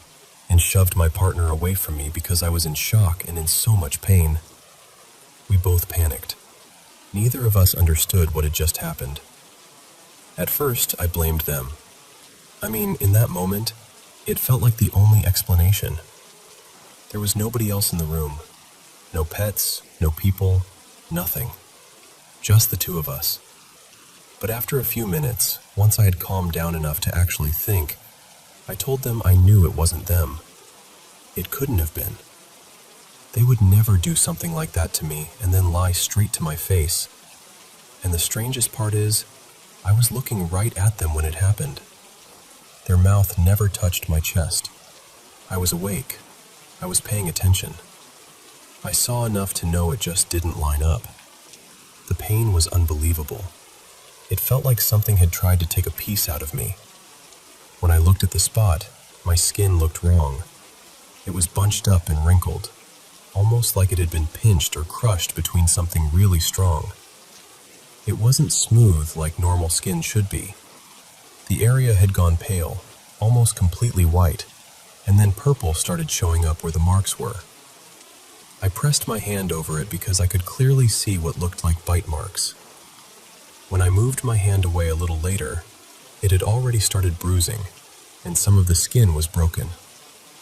I had to hold back tears while I went into the bathroom to clean it with rubbing alcohol. Then I went back to the bedroom, and we just kept talking about it, trying to make it make sense. But it still doesn't. The placement of the mark doesn't match where my partner's mouth would have been. The size doesn't seem right either. And there was no saliva, which is strange because it happened directly on my bare skin. Honestly, it almost looks like a small child came up beside me and bit me from the side. I know how that sounds, but I don't know how else to explain it. I'm still shocked, and honestly, I'm scared it might happen again. It's been more than 10 hours now. The throbbing and burning have finally eased up, but it still hurts when I touch it, and the area feels sore. At least it's not so painful anymore that I can't focus on anything else. I'm just really hoping it starts to feel better tomorrow.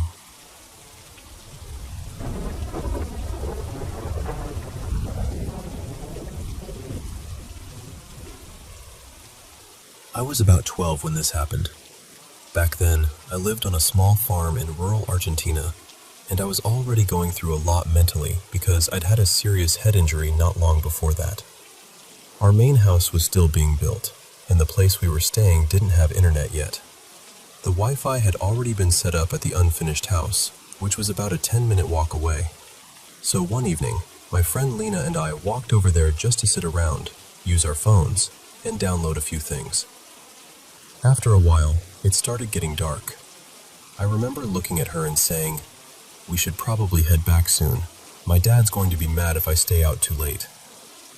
Right before we left, we were both standing there facing the unfinished house. I was waiting for one last song to finish downloading.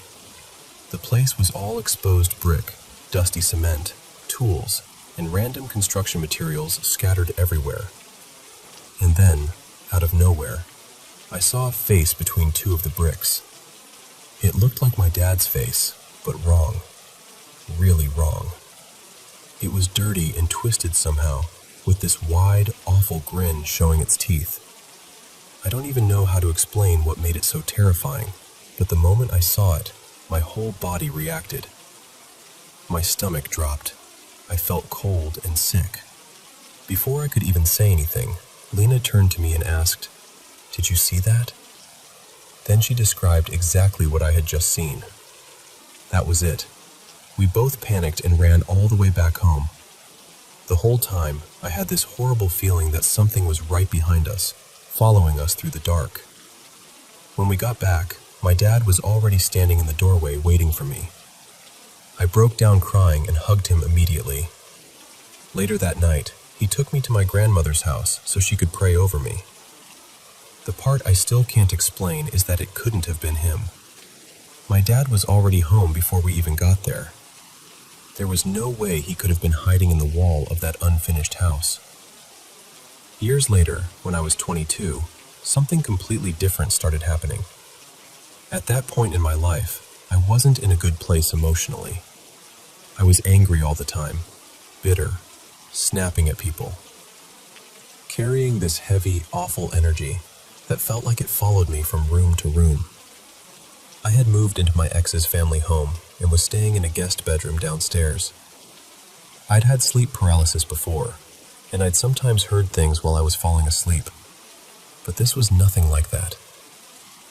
Every time I started drifting off, I would suddenly feel like I had woken up, and I'd see my ex come into the room. He would sit beside me, touch my hands, and calmly tell me not to worry. He'd say I was safe. But then I would fully wake up, and no one would be there. As soon as I started falling asleep again, it would happen again, over and over. I could hear his voice clearly. I could hear breathing. I could feel hands touching mine. It felt completely real every single time. After a couple of nights, it stopped sounding like him. The voice changed into a woman's voice. She would tell me not to move, that I was safe, and I could feel her touching my arms and hands while I lay there absolutely terrified. This went on for almost 2 weeks. I honestly thought I was losing my mind. Eventually, I went to the ER because I couldn't handle it anymore, and they gave me medication to help calm everything down. I still get sleep paralysis sometimes now, and some of it can be really disturbing, but it feels more dreamlike than what happened back then. Back then, it felt like I was genuinely awake. I wasn't just seeing things. I could hear breathing. I could hear voices clearly. I could physically feel someone touching me. I still don't really know what to think about it. Part of me believes it was trauma, stress, or something mental health related. But another part of me still wonders if some of it was something I'll never be able to explain. And honestly, that's the part that scares me the most.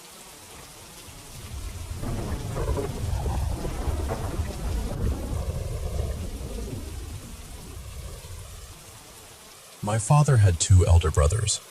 The oldest brother had already sold his land to the middle brother, but my father, being the youngest, never made any decisions about his share of the land. At that time, we were living in South India in a defense colony. My father's plan was simple. He wanted to retire, move back to North India with my mother, and spend the rest of their life peacefully in the retirement home they had dreamed about. But that never happened. We had already stopped speaking to his middle brother and his wife. There were many reasons, but the biggest one was that we believed they were involved in black magic. We felt they had tried, again and again, to damage the lives of people around them. At one point, we even asked someone whether it would be safe for us to build a home in North India. That person warned us not to do it. They said building there would destroy our family, and that we would lose a lot in the future. My father's oldest brother worked for the central government. After retirement, he had nowhere proper to settle, so he asked my father if he could build a house on my father's land. My father told him gently that it was not a good place to live, and that he should look for another area instead. Then, one day, that elder uncle came to visit us in South India. He saw how we were living. We were happy. We were 4 children, 1 elder brother and 3 sisters, and we listened to our parents. We were obedient, focused on our studies, and our home had peace in it. When he went back to North India, he praised us in front of everyone. That is when things changed. His wife, who was also my mother's cousin sister, had always been jealous of my mother. After hearing so much about our family, she insisted on visiting us during the summer holidays with her youngest son. We could not refuse her. But after she came, our family started falling apart within days. She had brought some water with her from her place. At night, when we were sleeping, she would sprinkle it around the house, especially in the corners. After that, we started fighting constantly. The peace in our home disappeared. We all became anxious all the time. If my father was late coming home, we would panic and wonder whether he was safe. Earlier, it was her husband who used to fall often and meet with small accidents. But after her visit, my father started having accidents again and again. Then we began seeing something around him. It was a black figure. I still do not know how to explain it properly. It felt like it was always near him, always watching. It would say things like, "Nothing can save him. I will take him with me." We were just children. All four of us were still studying.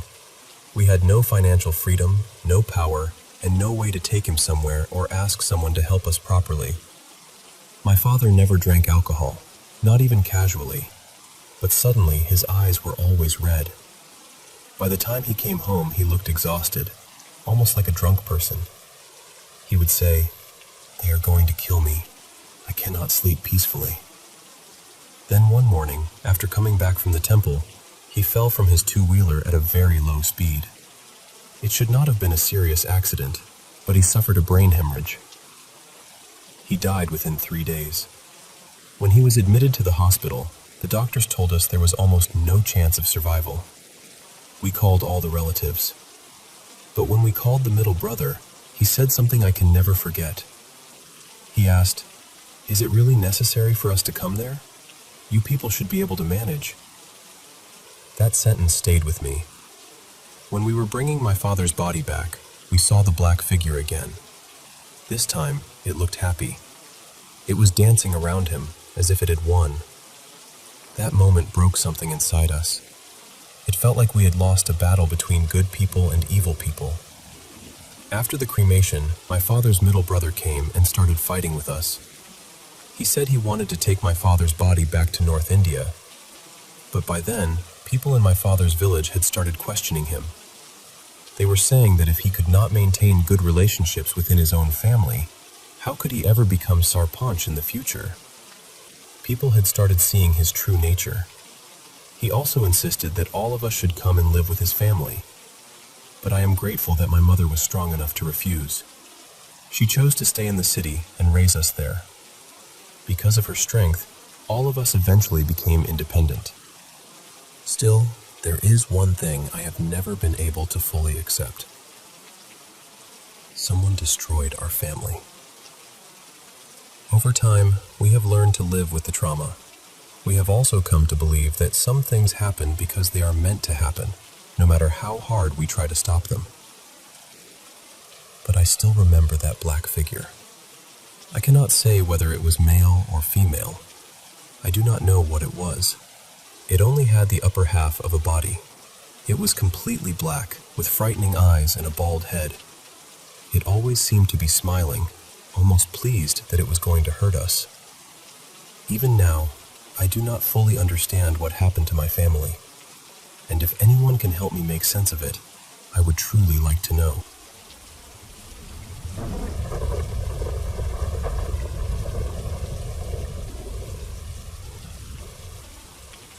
You know, a couple of years ago, my partner and I decided, almost on a whim, to go camping over Easter weekend.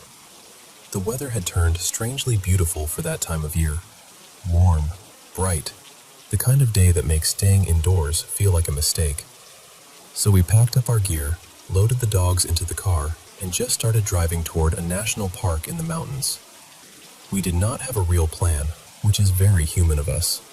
Just a direction and the hope we would find a place before dark.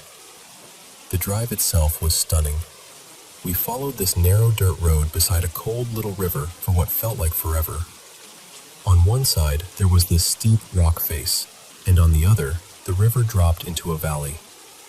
We kept going and going, but there was nowhere to stop.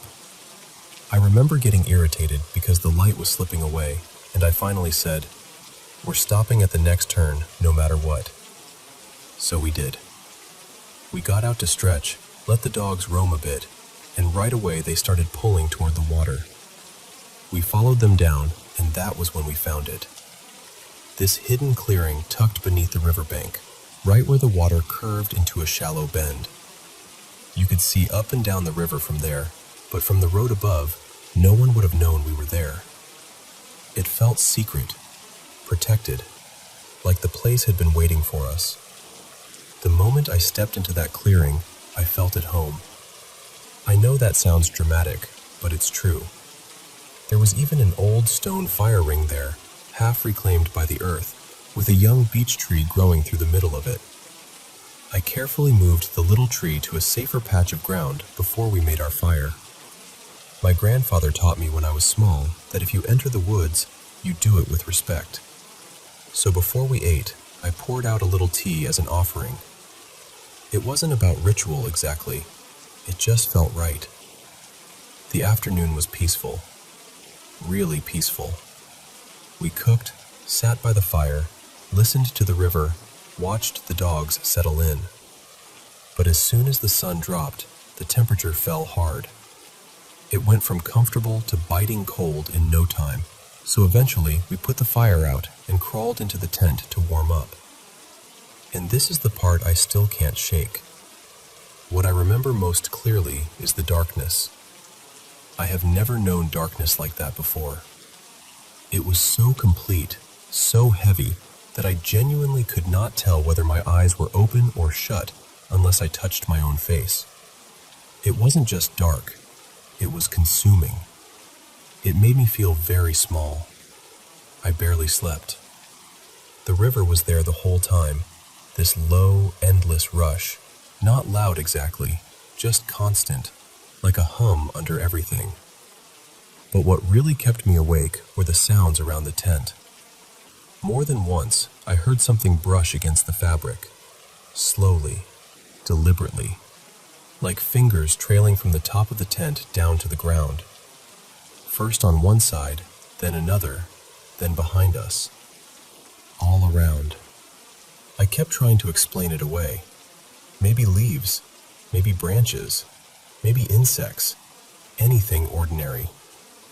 Then I started hearing voices. They were muffled, never close enough to make out words, but definitely voices. More than one. There was laughter too, and singing, and the sound of people talking in this strangely cheerful way. That should have felt harmless, I know, but it didn't. Their happiness felt wrong somehow. Not joyful, not friendly.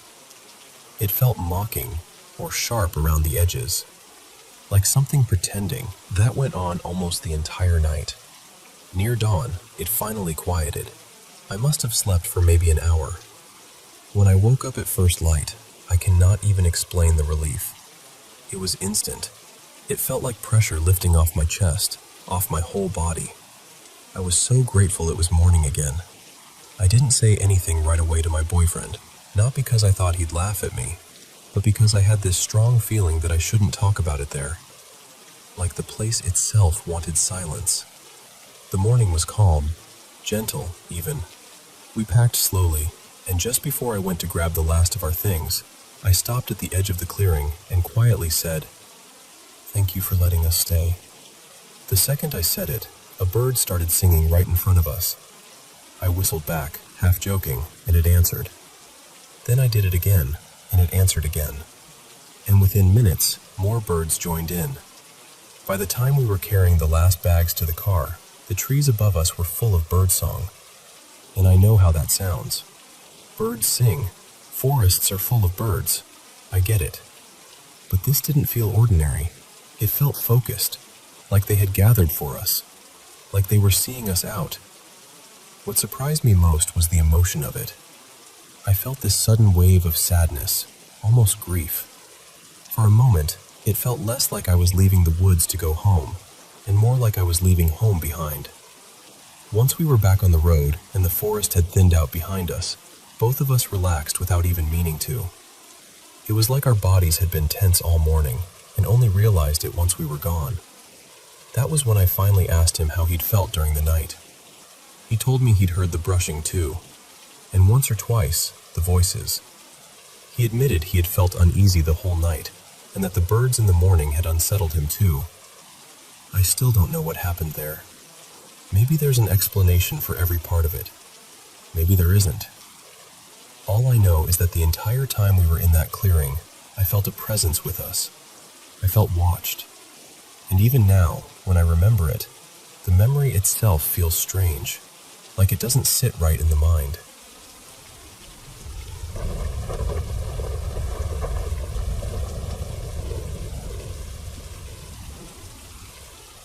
I've only told this story to 1 or 2 people, because even now it sounds strange when I say it out loud.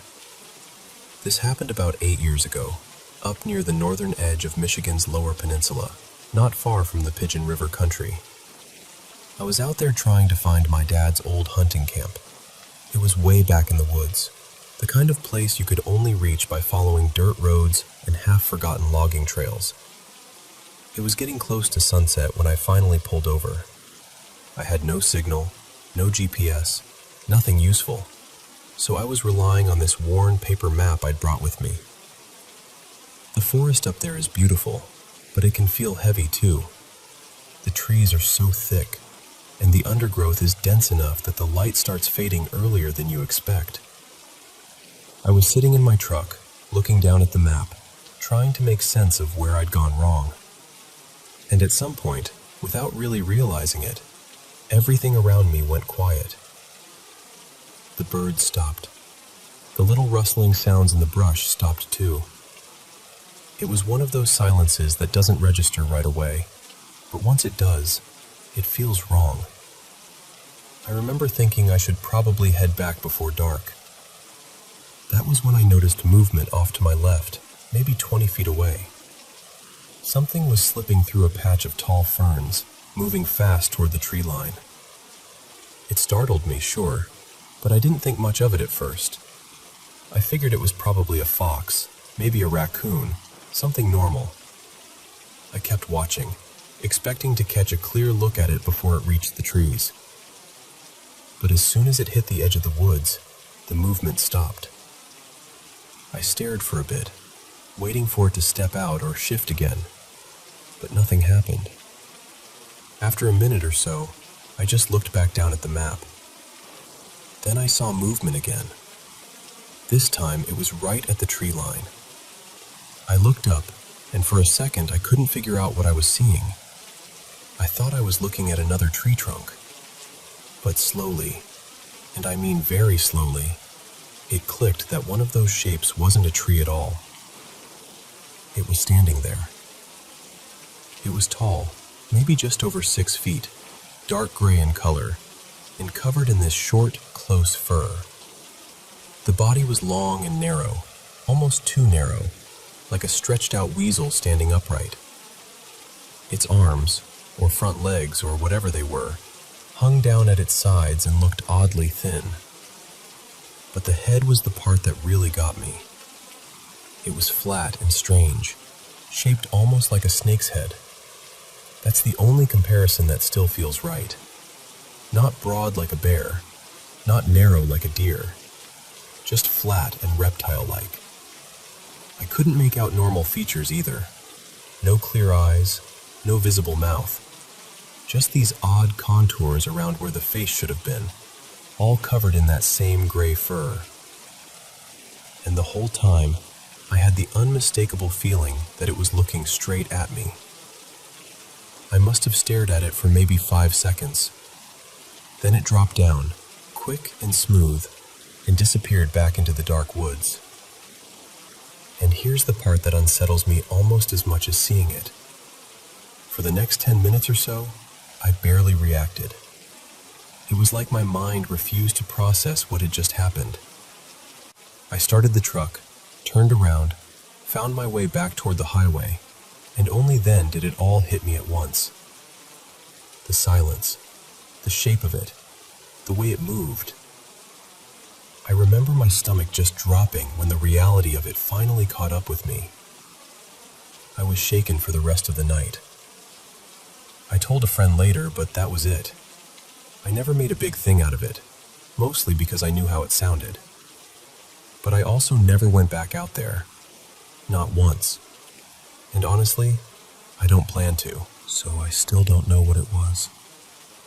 I just know that something was out there in those woods, watching me from the trees.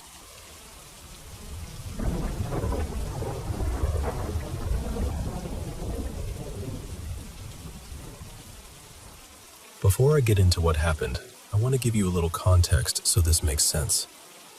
I've been practicing astral projection, or out-of-body experiences, for a little over 2 decades now, around 22 years.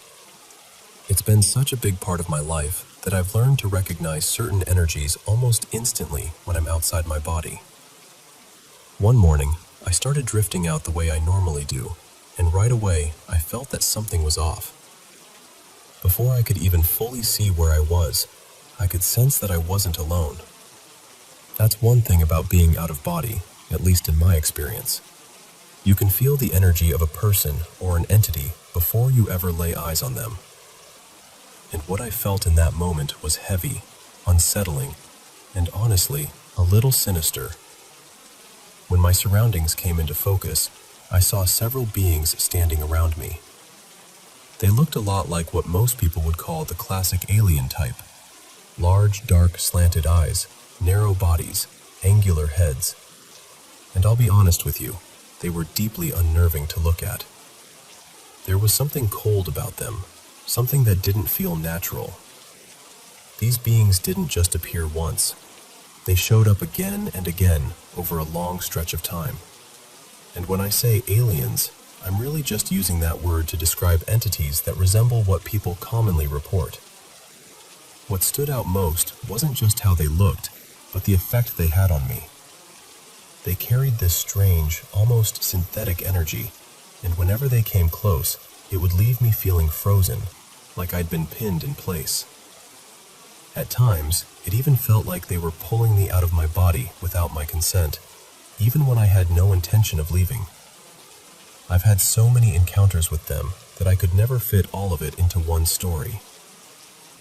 Over the years, I've come across different kinds of beings during my experiences, different groups, different presences.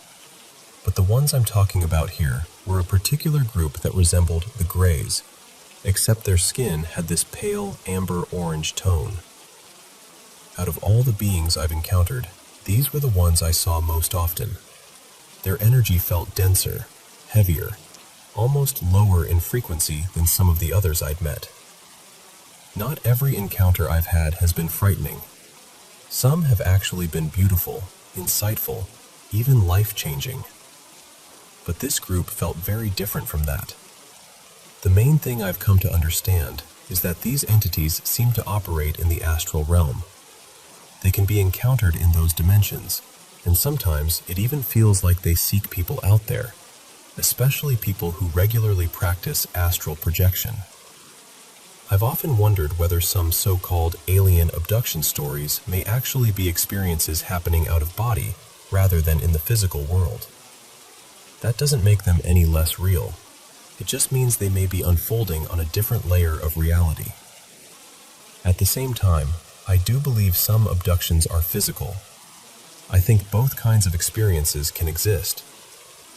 I talked in much more detail about this recently on my podcast, The Astral Threshold, where I shared several of these encounters, including one especially intense experience where communication happened, and these beings revealed some fascinating things about why they interact with me, and maybe with humans more broadly.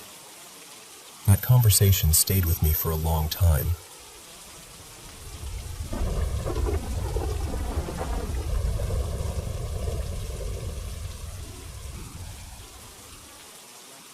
I want to tell you about something that happened during the COVID lockdown, because even now, it still stays with me. Back then, I grew really close to a friend of mine named Adrian. He lived in another state, though he was originally from mine, and we had a lot of mutual friends. We'd seen each other at music festivals over the years and always got along, but we were never especially close outside of those moments. Still, I had always had a crush on him. Looking back, I think he flirted with me more than I realized, but at the time I was too oblivious to really see it. Then lockdown happened, and, like a lot of people, we started talking more. What began as casual check-ins turned into long FaceTime calls, sometimes for hours. Somewhere in all of that, I fell for him. Really fell for him. He kept asking me to come visit him once travel felt possible again, and when things finally started easing up, I bought a plane ticket. Part of why I went was because I cared about him deeply. He had been through so much. His father had passed away a couple of years earlier, and it seemed like after that, something in him shifted. He became heavier somehow, darker. And during the time we were talking, more loss and personal struggles kept piling onto his life. I wanted to see him, of course, but I also genuinely wanted to make sure he was okay. When I got there, everything felt intense almost immediately. Being with him in person made all of my feelings stronger. I wasn't just infatuated anymore. I felt like I was falling in love. One night, while we were in bed together, something happened that I still have trouble explaining. In the middle of it, I opened my eyes while he was above me, and for a moment, the face I saw did not feel like his. It was like his face was still there, but something else was layered over it. The eyes didn't look like his eyes. They felt sharp, piercing, almost as if they were looking straight through me. The expression was wrong too. There was this unsettling, almost cruel smile, and the face itself didn't look like the kind of demon you usually see in Western horror movies. It reminded me more of an older, Eastern-style depiction of an entity. Ancient, strange, hard to describe, but deeply unsettling. I was terrified. I shut my eyes immediately. But at the same time, I felt completely overtaken by the moment, almost blank in my mind, like I couldn't fully process what I'd seen. It was as if my body kept going while my thoughts just disappeared. Later, I finally told him. I expected him to laugh it off or tell me I imagined it. Instead, he said something that chilled me even more. He told me it was funny because I wasn't the first person to say something like that to him. Then he joked, in that dark way he had, "Maybe I'm an incubus." That was very much his sense of humor. He was fascinated by demons and dark spiritual imagery, and he often said shocking things half as a joke, half in a way that made you wonder how much he meant them. I'm not going to try to reduce him to one kind of person, because he was complicated. He was hurting in ways I don't think most people ever fully understood. He had a gentleness in him too, and pain, and contradictions I still can't neatly explain. But not long after I came home, he betrayed my trust, and I ended things. Then, almost a year later, just days before the anniversary of the last time I had seen him, he took his own life. I don't know exactly what I saw that night. I still can't explain it in a way that feels clean or rational. Maybe I saw something spiritual. Maybe I saw the weight of his grief, his darkness, his pain, all reflected in one terrifying moment. Maybe it was something my mind translated into an image because what I was feeling was too overwhelming to name. I just know that when I opened my eyes, for one moment, the person looking back at me did not feel entirely human. And I've never forgotten it.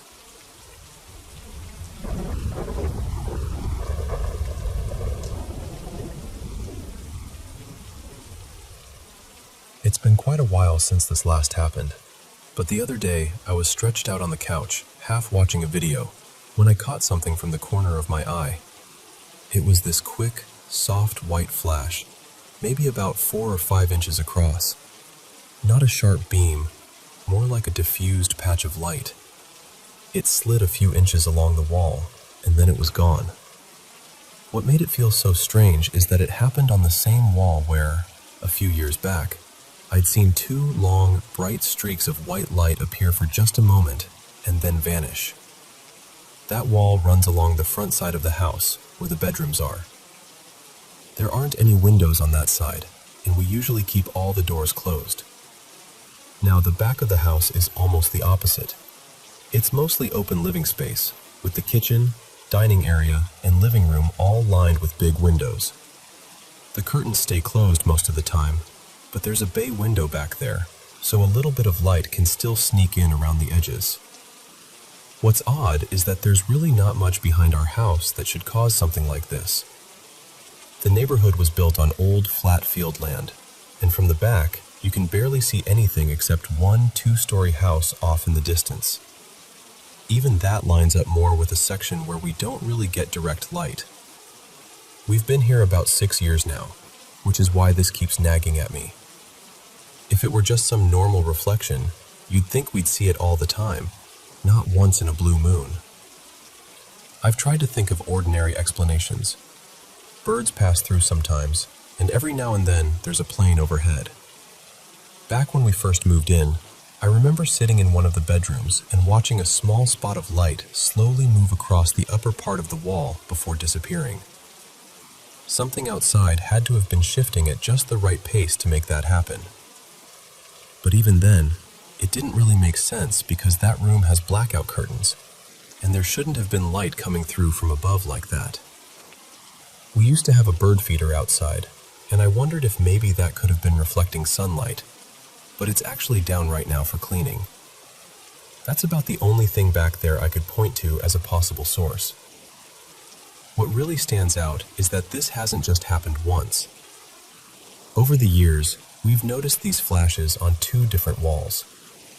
Sometimes it's during the day, sometimes late at night. It's always incredibly brief, and it's either a bright white streak or a soft patch of diffused light. I honestly don't know what to make of it. Maybe there's a simple explanation I'm missing, but after seeing it happen in such different ways over the years, I can't help being curious.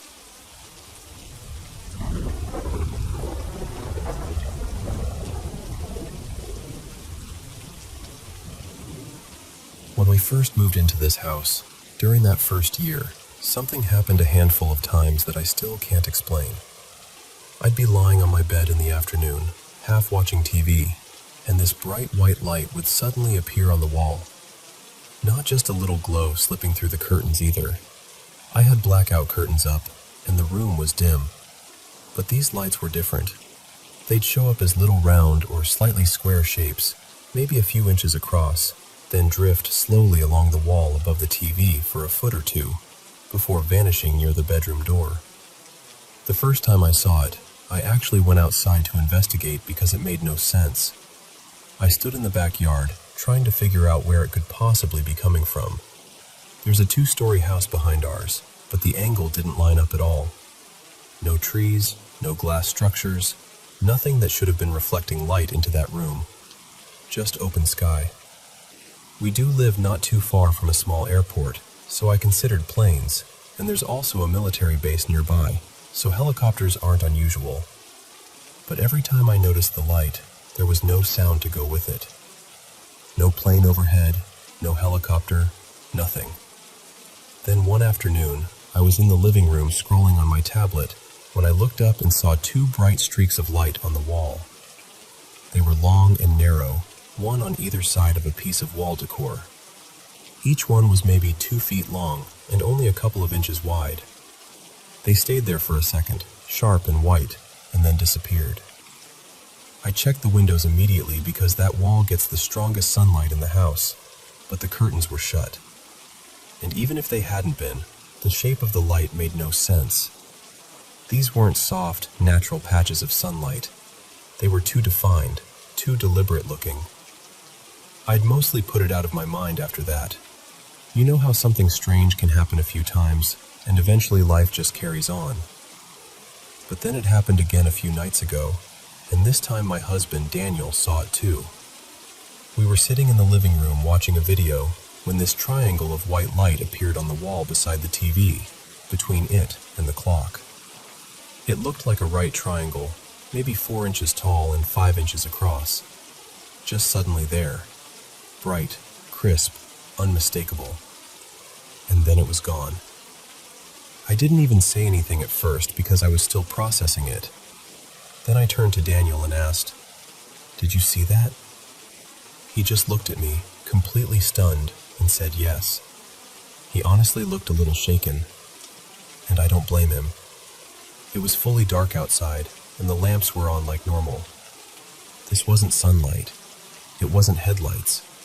It wasn't a reflection that made any obvious sense. Our curtains have those big metal grommets, and we have cats, so they do sometimes paw them open a bit. I'm used to the patterns that creates. That kind of light is soft, faded around the edges, and you can usually trace where it's coming from. This was nothing like that. These lights are bright white, with pretty clean edges, and they don't look like beams shining in from somewhere. They just appear on the wall, move sometimes, and disappear. At this point, I'm also not even sure where a story like this belongs. Paranormal? Glitchy house mystery? Weird light phenomenon? Human beings really do love sorting the unexplainable into neat little categories, as if that helps. But honestly, I just know it happened, and I can't explain it.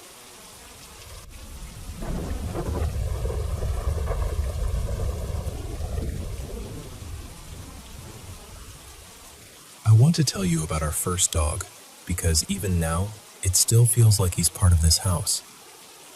My wife and I brought him home when we were still early in our relationship, just figuring life out together. He was a big Rottweiler named Ronan, and from the time he was little, he attached himself to us in this fierce, all-consuming way, especially to my wife. He was stubborn, moody, suspicious of basically everyone, and honestly, kind of a jerk to anybody outside our little circle. That was on us more than him. We got him during those isolated years when it was easy to stay home, easy to keep to ourselves, and we didn't do enough to get him comfortable with the world. But with us, he was pure devotion, completely loyal.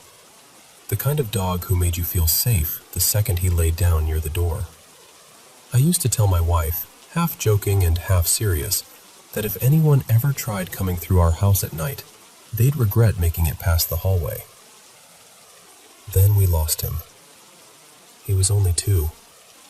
It was one of those ordinary evenings, the kind you never think twice about until it becomes the before and after of your life. We took him on the same short walk we'd done 100 times before, and somehow, from heat and bad luck and heartbreak, he just didn't make it back. It was sudden and unreal. My wife was shattered. I was too. The whole house changed overnight. It felt wrong without the sound of him moving around, without that heavy presence that had become part of our lives. Not long after, we brought home another Rottweiler puppy. His name is Rudy, and he is just about the opposite of Ronan in every way. He's still protective, sure, but he's sweet, social, goofy, and convinced that every stranger is a potential best friend. We were determined not to repeat the same mistakes, so we got him out into the world early. New people, new places, new sounds, all of it. We wanted him brave and open, and somehow he became exactly that. Now, I need to tell you one more thing so this makes sense. I've dealt with sleep paralysis for years, long enough that I know the routine. Long enough that I know the feeling of waking up and not really waking up. I've seen all kinds of things in those moments, but the one that comes back most often is the Hat Man. He usually stands in the corner of the room, silent, watching, sometimes smiling, sometimes just waiting. I hate him, but I've learned my ways of fighting through it. I focus on moving my toes. I try to steady my breathing. I pray. Usually, eventually, I break free.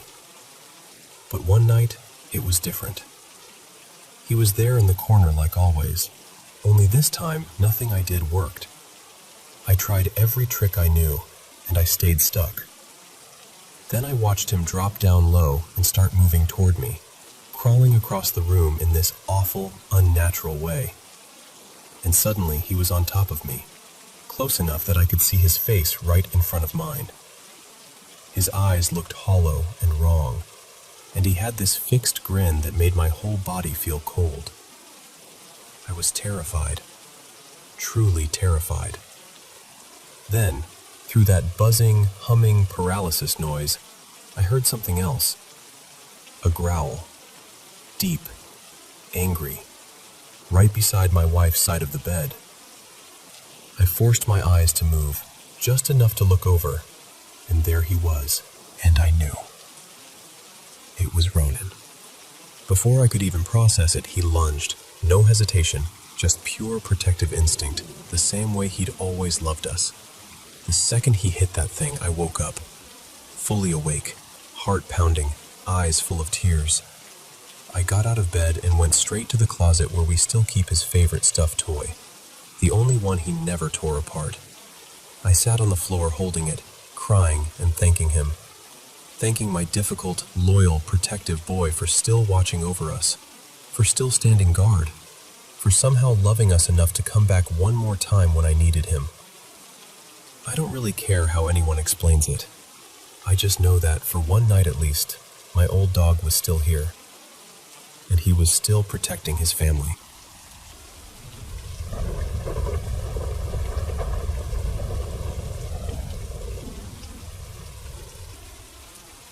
I still remember this so clearly.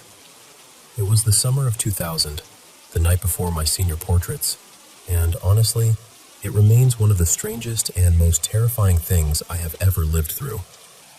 I've always had these strong gut feelings about things. I used to tell myself it was just because I noticed details other people missed, nothing more than that. But this was different. That night, my mom was out of town helping care for my great aunt, who was very sick. My dad and my younger brother had spent the whole day working outside, and their allergies were awful, so they had both taken medicine and were completely knocked out. The house was quiet, and I was alone with this awful feeling building in my chest. It was around 10 that night when I called my mom. I almost didn't because it felt dramatic, but I couldn't shake it. When she answered, I told her, "Mom, I can't go to sleep. If I go to sleep right now, I'm not going to wake up." She asked me what I meant, and I tried to explain, but I couldn't really make sense of it myself. All I knew was this: if I fell asleep in my bed that night, I was going to die. That was the feeling, plain and simple. She thought I was overwhelmed, and to be fair, life had been heavy. My mom had been gone a lot because of family illness, and I was still carrying the mess of a breakup from months before. So she tried to calm me down and told me not to sleep in my room. She said, "Just lie down on the couch and get some rest there." So I did. I took my pillow and blanket and made a little bed for myself on the sofa. For a while, I felt a little better. Then maybe an hour later, I started feeling silly, like maybe I had overreacted. So I picked up my pillow and went back to my bedroom. I had barely drifted off when I woke up to this horrible sound. At first it sounded like rushing water, and then, almost immediately, I heard the windows give way. Then I saw it. Smoke, flames, orange light everywhere. The house next door was on fire, completely engulfed, and because the homes were so close together, ours had caught too. Everything after that happened fast. I got everyone out of the house. I called for help. Firefighters and police came.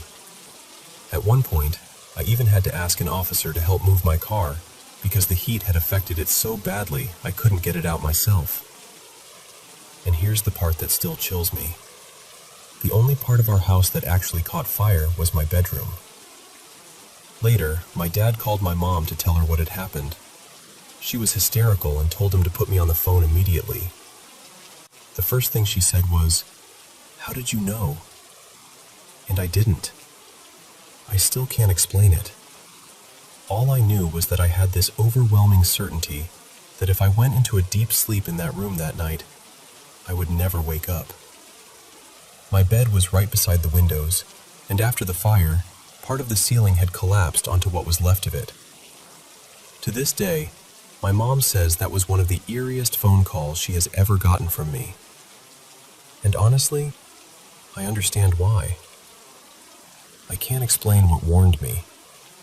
I just know something did. We all made it out safely, and in the end, the damage was repaired. But I have never forgotten that feeling, and I have never ignored my instincts since.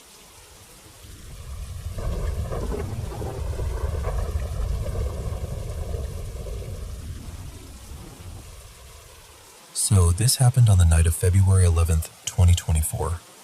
It was sometime around 9:45 p.m., and I was at home with my parents, just having a normal evening. The three of us were sitting together on the couch, watching a random series on Netflix. Nothing felt unusual at first. It was just one of those quiet family moments you don't think twice about. At one point, my mom got up and went to the bathroom. She could still hear the TV from there, so she wasn't completely disconnected from what we were watching. While she was away, there was a scene where some people were getting into a helicopter and fastening their seatbelts. Right around then, as my mom was coming back into the room, my dad made a comment about the helicopter. I don't remember his exact words, but it was something close to, "I don't even know why they bother buckling up in that thing." It was the kind of casual remark he'd make without thinking much about it. Then the camera angle on the show changed and focused on the front of the helicopter. The second I saw it, I started thinking about what model it might be. For some reason, the thought that came to mind was Robinson. I was just about to say something out loud, probably to check with my dad if that was the type of helicopter we were looking at. But before I could speak, I noticed my mom had stopped walking. She was just standing there in the dark, looking directly at me. It threw me off immediately. I remember thinking, why is she staring at me like that? It was so strange that it completely interrupted my train of thought, and I never ended up saying what I had been about to say. Then she explained what had just happened from her side. She said that when my dad made that comment about the seatbelts, she suddenly had a feeling of déjà vu. In that moment, she became convinced she knew exactly what was going to happen next. She said she expected me to say something like, "This is a Robinson helicopter, isn't it?" And that was the part that shocked me, because I had not said anything at all. I hadn't even hinted at it. I had only thought it. And my mom is not into aviation. She doesn't know helicopter models. There is just no normal reason she would guess that specific thought at that exact moment before I said a word. What makes it even stranger to me is that her reaction may have changed what happened. Because she was so certain about what I was about to say, she paused and stared at me, waiting for me to say it. And that very act distracted me enough to stop the thought from becoming words. It felt like the moment was somehow interrupted by being noticed. That's why the whole thing stayed with me so strongly. I know how unbelievable it sounds when you say it out loud. But from where I was sitting, it genuinely felt like my mother had seen a few seconds into the future, or somehow picked up on a thought that had not yet been spoken. To me, it did not feel random. It felt precise. The closest comparison I can think of is the idea that observation changes an outcome. That's why my mind went to the double slit experiment and questions about consciousness, perception, and whether the brain is doing things we still don't understand. Maybe moments like this point to something deeper about how human awareness works. Maybe there's some connection between minds, or between thought and time, that we barely understand. I know that sounds intense, and maybe even a little ridiculous to some people, but it was real to me. Real enough that I still replay it in my head. Only my mother and I truly know how that moment felt from the inside. And honestly, that's what makes it so unforgettable.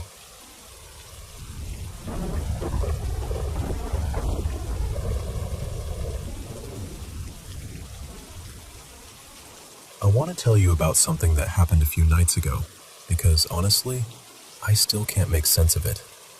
It was my birthday week, and my boyfriend and I were just hanging out in our room late at night, doing something completely normal. He was sitting on the bed playing Xbox, and I was right beside him at my desk on my PC. We'd been gaming for maybe an hour. Nothing unusual, nothing creepy, just a quiet night at home. When we got off, we both took off our headphones. He looked at me and asked, really casually, if I wanted to go have a smoke. I said yes, then moved over to sit with him on the bed. A few seconds later, maybe 10 or so, the whole room was completely still. No TV noise, no one outside, no phones going off, nothing. And then we both heard it. A woman's voice. It sounded almost exactly like mine, but not fully. Close enough to make my stomach drop. Clear as day, right there in the room, it said, "Can we go have a bowl?" Not the same sentence my boyfriend had said. Not an echo. Not a replay. Not one of our devices glitching out in any way that makes sense. Just a voice that sounded like me, speaking into the silence. We both froze. At first, we tried to explain it away, because that's what you do when reality suddenly stops acting right. We thought maybe a device had picked something up, maybe a weird audio relay, maybe some recording, maybe literally anything. But the more we went over it, the less any of those explanations fit. It wasn't just random noise. It was specific. It was deliberate. And it was wrong in a way I can't really describe unless you felt it yourself. The weirdest part is that the sentence it said was something I easily could have said in that exact moment, in that exact tone. That's what keeps getting to me. It felt like hearing a version of myself from half a step to the side. Like somewhere else, in some other split of reality, I was the one who said it first, and somehow we heard that version instead. My boyfriend had never really believed in paranormal things before this. Parallel timelines, spirits, glitches, any of it. But after that night, both of us were shaken to the core. And because it happened on my birthday, my mind went somewhere even more personal. I lost my best friend a few years ago, and I've spent so much time wishing for a sign from her, asking for anything at all. So part of me wondered if it could have been her. But another part of me felt something much darker than comfort. Not loving, not peaceful, just wrong. We got chills immediately and left the house. We ended up at my parents' place because neither of us wanted to stay there after that. Even hours later, I was sweating like crazy, which made no sense because I wasn't panicking anymore on the outside. But my body clearly was. That night, I had one of the worst dreams I've had in years. In the dream, I woke up in our own bed at home and rushed to the foot of it, and there was this dark figure there, something inhuman, something that felt evil. Then I jolted awake at my parents' house, drenched in sweat, shaking so hard I could barely breathe. My boyfriend was asleep beside me, and I couldn't even wake him up properly for a minute. That should have been the end of it, but it wasn't. 2 days later, we had to fly out to visit my family across the country. I kept trying to calm myself down, telling myself whatever happened stayed in that house, that distance would help, that I was safe, and he was staring directly at me. Not scanning the room, not glancing around, looking into me. I looked away and I could still feel it. The woman too. It felt like both of them were locked onto me in a way that made my skin crawl. Then it got even stranger. My boyfriend saw the older woman, but he said he never saw the man. That part messed me up maybe more than the voice did. Because how do you notice one person standing right there, but not the other when he's the one radiating this overwhelming, frightening presence? That was the moment I started asking myself whether I was losing my grip on reality, or whether something was actually following me. The next night, I was out at dinner with my family. I got up to go to the restroom, and I already felt uneasy being alone. The hallway was dim, and I just had this stupid, heavy dread sitting on my chest. Then I heard a little psst outside the bathroom door. I thought it was my boyfriend messing with me. I really did. But it wasn't him. Since moving into our house a few months ago, I've also felt drained in a way I can't fully explain. My energy has been low, my moods have been all over the place, and I felt more vulnerable than usual. Maybe that means nothing. Maybe it means something. I honestly don't know anymore. What I do know is this. We were sober when the voice happened. We never even ended up smoking that night because we were too freaked out. We've checked the practical things too. Carbon monoxide detectors, the house itself, all of it. I wanted a logical answer. I still want one, but I don't have one. So that's what happened. I'm telling you exactly how it felt because I don't want to flatten it into some neat little story. It didn't feel neat. It felt intimate and frightening and deeply confusing. Like something brushed against our reality for 10 seconds and then disappeared again. leaving us to sit there and wonder what we heard. I still don't know whether it was a glitch, a spirit, a mimic, grief, fear, or something else entirely. I just know that both of us heard a voice that wasn't supposed to be there, and neither of us has felt quite the same since.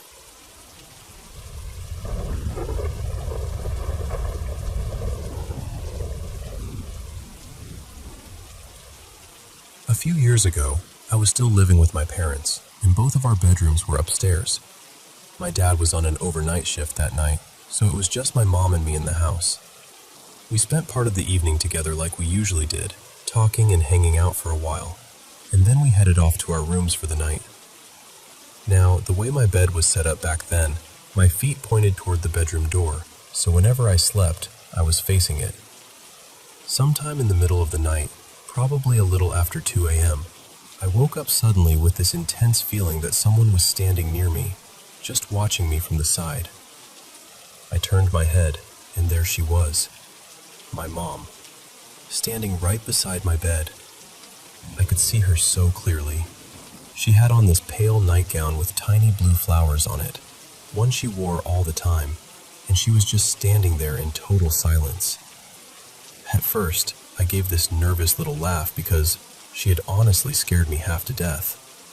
I remember blurting out something like, "Mom, seriously, what are you doing? You scared me." You have to understand, my mom and I have always been really close. We joke around a lot, and late-night chats or random snack runs weren't unusual for us.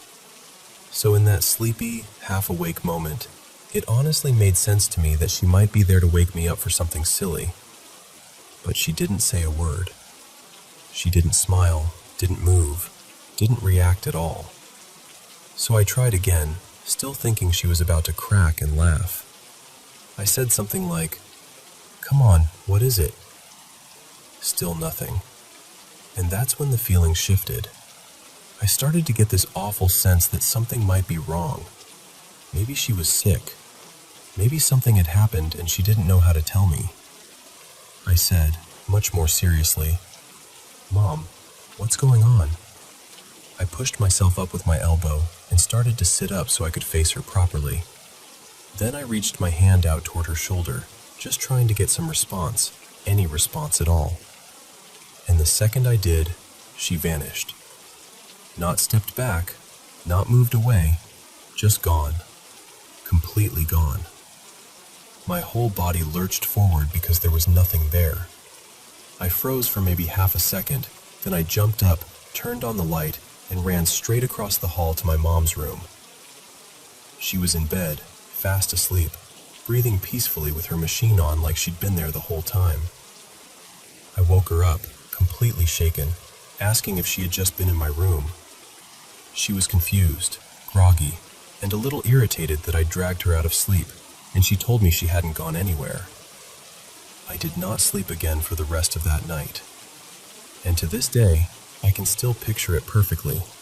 The nightgown, the silence, the way she looked standing there beside me. I still can't explain it, but I know what I saw.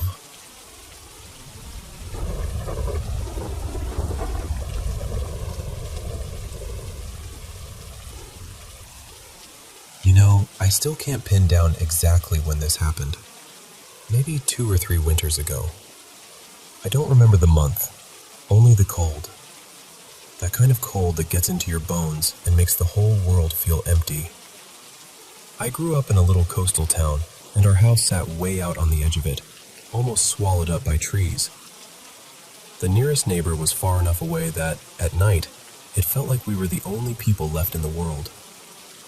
Behind the house, there was this narrow walking trail that wound through the woods and opened out into these wide, frost-covered fields. I used to walk my dog there every evening. His name was Polaris. He was a huge white German shepherd, absolutely massive, the kind of dog that made strangers stop and stare. I'm a pretty big guy myself, but when he stood up, he could nearly put his paws on my shoulders.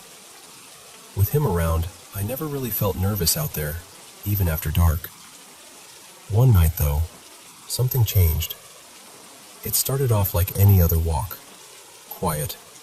Normal. just the sound of our footsteps and the wind moving through the trees. But on the way back, I checked my phone and saw I was down to maybe 4% battery. It was completely dark by then, the kind of dark where your eyes never really adjust. If it hadn't been for the glow from Polaris's collar, I wouldn't have been able to see him at all. So I switched on my flashlight, knowing full well the battery probably wouldn't survive the rest of the walk. Still, I knew the trail well enough, and home was only about 15 minutes away, so I didn't panic. Then Polaris suddenly lunged. I mean really lunged. Hard enough that the leash yanked through my hand and almost pulled me sideways. He started barking like I'd never heard before, deep and frantic, aimed straight into the trees to our left. I tried to calm him down, but he was locked onto something. Just staring into the woods, teeth bared, growling between barks. And then, I heard it too. At first it was just movement in the brush. Heavy movement. Not the quick rustle of a rabbit or fox, and not the light scampering of something small. This was slower, deliberate. Like something big was circling just out of sight. I remember trying to tell myself it was probably a deer. Something ordinary. Something explainable. People do that, don't they? We hand ourselves little lies so we can keep moving. Then came the sound. I don't know how to describe it in a way that really does it justice. It was a howl, I guess, but wrong in every possible way. Too deep, too strained, too human in some parts and too animal in others. It came from maybe 30 yards away, maybe less, and it made every hair on my body stand up. It didn't sound natural. It sounded sick, twisted, like something trying to imitate a living creature and not getting it quite right. That was enough for me. I ran. Polaris ran with me, thank God, and we tore down that trail as fast as we could. I could hear something behind us then. Footsteps, fast and uneven, crashing through the brush and then onto the trail itself. For a second, I honestly thought it had to be a person, maybe some lunatic trying to scare us. My phone was down to 1%. I knew that if I turned around and used the flashlight, that was it. Last bit of battery gone. But I did it anyway. I swung the light behind me, and for maybe a second or two, I saw it. I wish I hadn't. In the face. That's the part I can't get past. Its face looked almost exactly like my dog's. Not perfectly, not enough to mistake it for him, but enough that my brain locked up when I saw it. Same shape, same muzzle, same pale fur around the head. It was like someone had taken the familiar face of something I loved and twisted it into something rotten. The flashlight died right after that. I don't even remember the rest of the run very clearly. I just know I made it home. I slammed the door, locked everything, and sat there on the floor with Polaris beside me, both of us breathing like we'd been underwater. We were safe. At least, I think we were. But I didn't sleep that night. Not even close. And the worst part is this. Polaris never did anything wrong. He was still the same loyal, gentle dog he'd always been, sweet as ever. But after seeing that thing, after seeing that face in the dark, I could never quite look at him the same way again.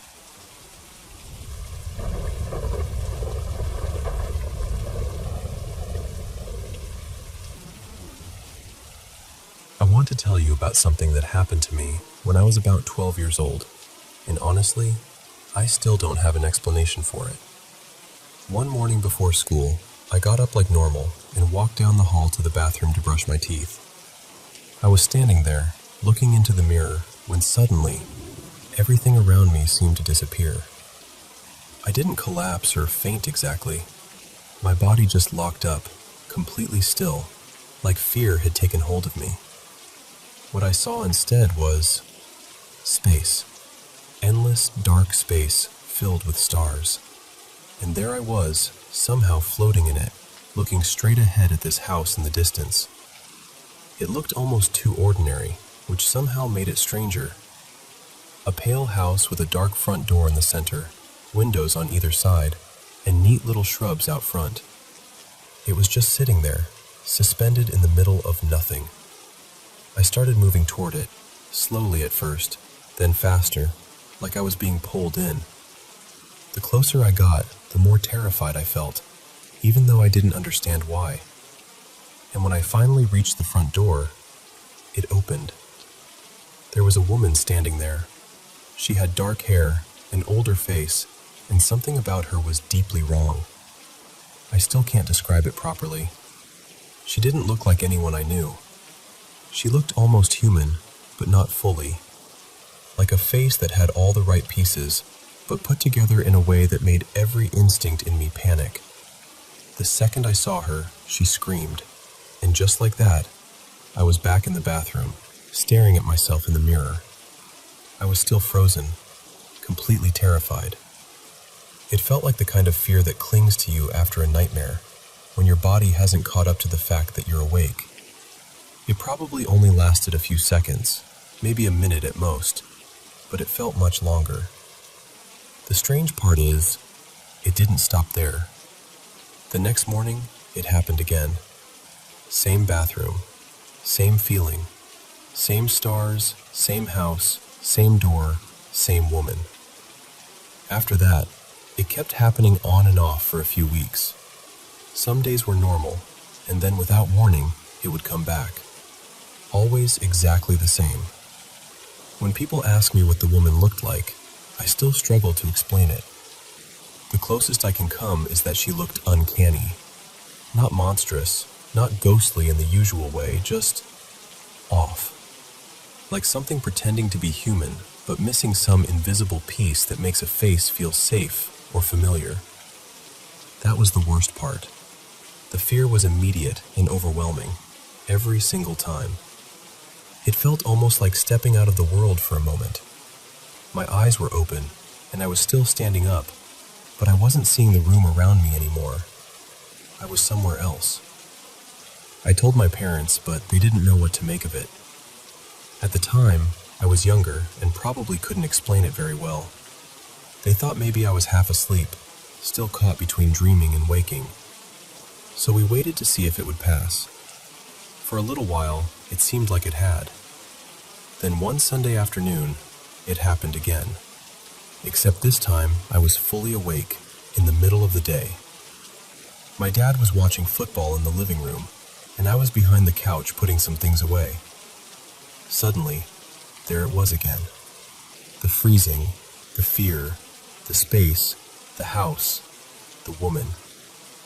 When it ended, I just broke down crying. I went straight to my dad, and he could tell something was wrong. I told him it had happened again. That was the moment it really scared me, because it wasn't just happening first thing in the morning anymore. I wasn't sleepy. I wasn't alone. I was home, with my family, in a place where I should have felt safe.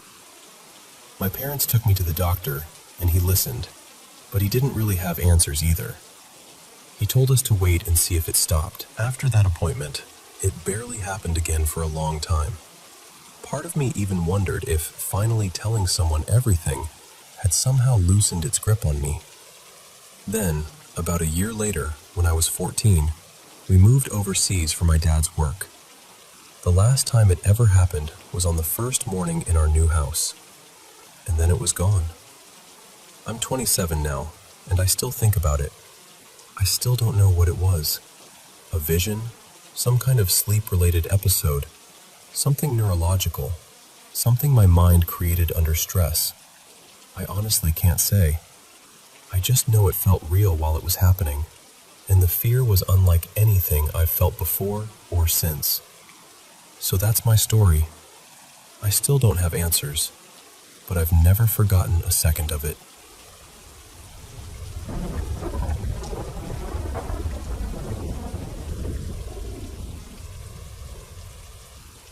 When my husband and I got married in 2016, we moved into a duplex on a military base, and that place, honestly, never felt normal. I still think about it sometimes because there were so many things that happened there, and even now I cannot really put them in perfect order. It all kind of lives in my memory as these separate moments that made the whole house feel wrong. One of the first things I remember happened at the back of the house. We had this screened-in porch with French doors leading out to it, and then another screen door that opened into the yard. One night, the screen door was latched, the back door was locked, and I heard this knocking sound on the glass. At first, I told myself I was imagining it because my dog did not react. But then it happened again, and this time, she definitely heard it. She jumped off the couch, went straight to the door, and just started growling. Her fur was standing up, and she kept staring at the glass like someone was right there. But there was nothing. Absolutely nothing. She stayed like that for what felt like 10 minutes while the knocking kept happening. I finally called my neighbor and asked him to quietly go around back to see if somebody was messing with us, but he found no one out there.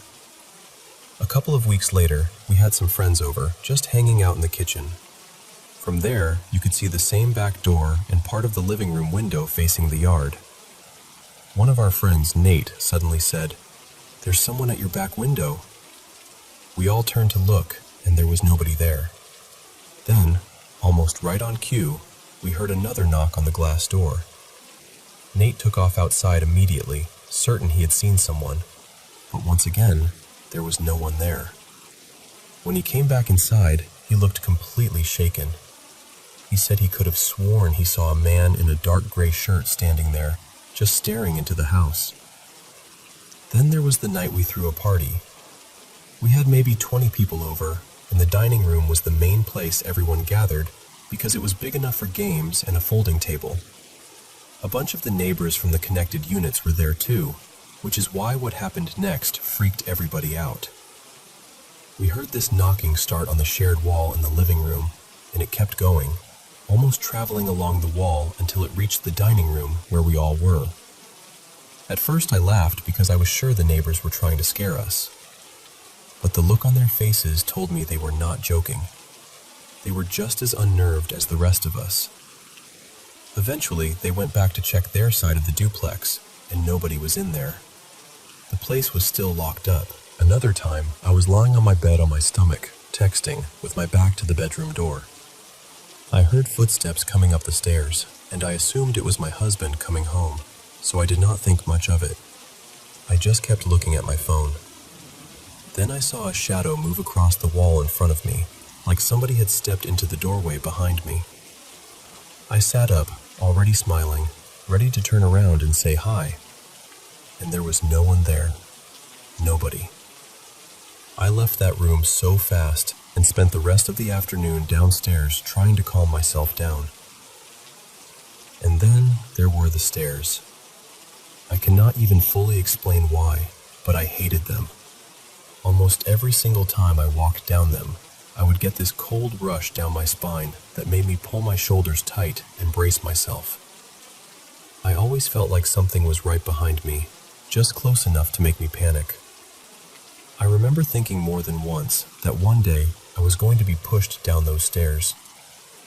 Nothing ever did happen, but the fear never left. It was just always there, waiting for me every time I had to go up or down. That duplex gave me some of the strangest, heaviest feelings I have ever had in a home. Even now, years later, I can still picture those rooms and feel that tension all over again. Some places just do not feel empty, even when they are.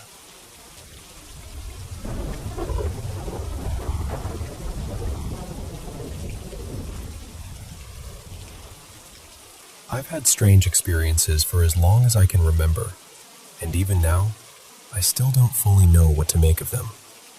Some of it could probably be explained away as childhood imagination. I know that. But not all of it.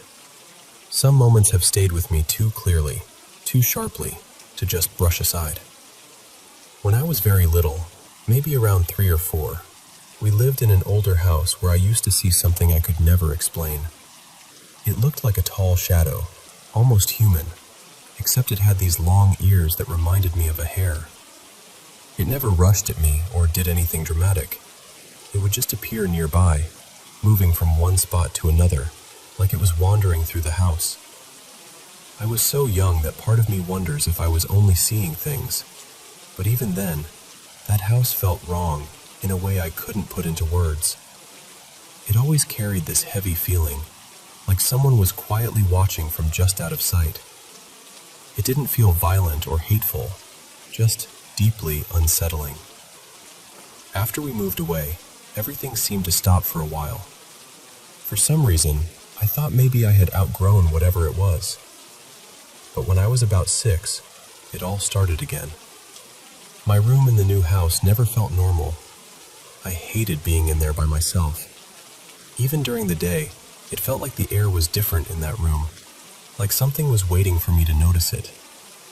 Whenever I was alone, I'd get this awful sense that something was about to happen. Sleeping there was hard for years. I would lie awake with that same feeling of being watched, just hoping the night would pass quietly. And a lot of the time, it didn't. I'd hear sounds I couldn't explain. Little knocks, shifting noises, things tipping over for no clear reason. Sometimes objects would disappear and then show up again later in places I knew I hadn't left them. My door would slowly open on its own. Every now and then, I'd even feel what seemed like a soft touch, almost like something brushing against my arm or shoulder. None of it was dramatic enough to prove anything, but it was enough to make me dread being alone. One of the first moments that really terrified me involved a small stuffed wolf I had when I was around that age. One night it was lying on the floor across the room. I remember glancing away for just a second, and when I looked back, it had moved a little closer. Then it happened again. Every time I turned away, even briefly, it seemed nearer than before. It sounds ridiculous when I say it out loud, but I know what I saw. Eventually, one of my parents moved it out of the room, and after that, nothing else happened with that toy. Years later, though, I got another stuffed animal, this time a medium-sized fox plush. That one felt different right away. Oddly enough, it felt comforting, but at the same time it carried that same familiar sense that I was not alone. I started noticing it in different positions from where I knew I'd left it. Once in a while, one of its limbs would brush against me. So lightly I'd almost convince myself I imagined it. And there were times when even its expression seemed a little different, though I know how impossible that sounds. Neither toy was electronic. There were no batteries, no mechanisms, nothing that should have made them move. And I never got the sense that they were trying to hurt me.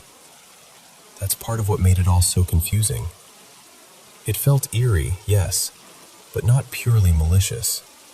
Just strange. Too strange. What makes me question myself less is how my cats react. Whenever they come into my room, they'll fix their eyes on one corner or one empty stretch of space and just stare. Not casually either, but intensely, like they're tracking something I can't see. Sometimes they'll step forward slowly, watching whatever it is. But they never stay in the room long. After a few minutes, they always want out. There have been other moments in this house too, things that didn't happen only to me. My mother once insisted that the insides of a few pieces of furniture had somehow been taken out or shifted around, even though no one had done it.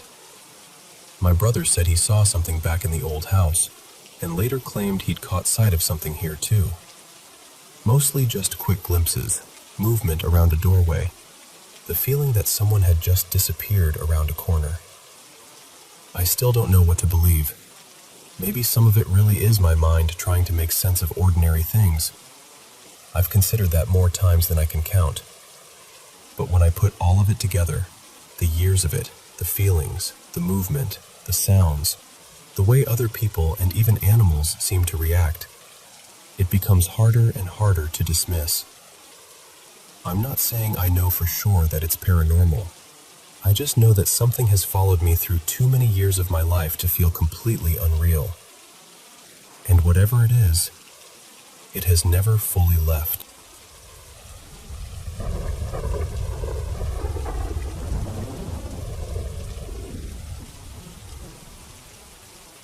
few nights ago, I was driving home and saw something I still can't stop thinking about. It was that in-between time in the evening, just after sunset. The street lights had come on, but it wasn't fully dark yet. You know that kind of light where you can still make out colors and details clearly, but everything already feels a little quieter, a little heavier. That was the kind of evening it was. I was taking my usual way home, nothing out of the ordinary. I had already been in the car for over an hour, and I was maybe 15 minutes from home when I got off my exit and turned onto the next road. As I was driving, I noticed what I first thought was just a man walking along the side of the street. At first, it didn't seem strange, just someone walking.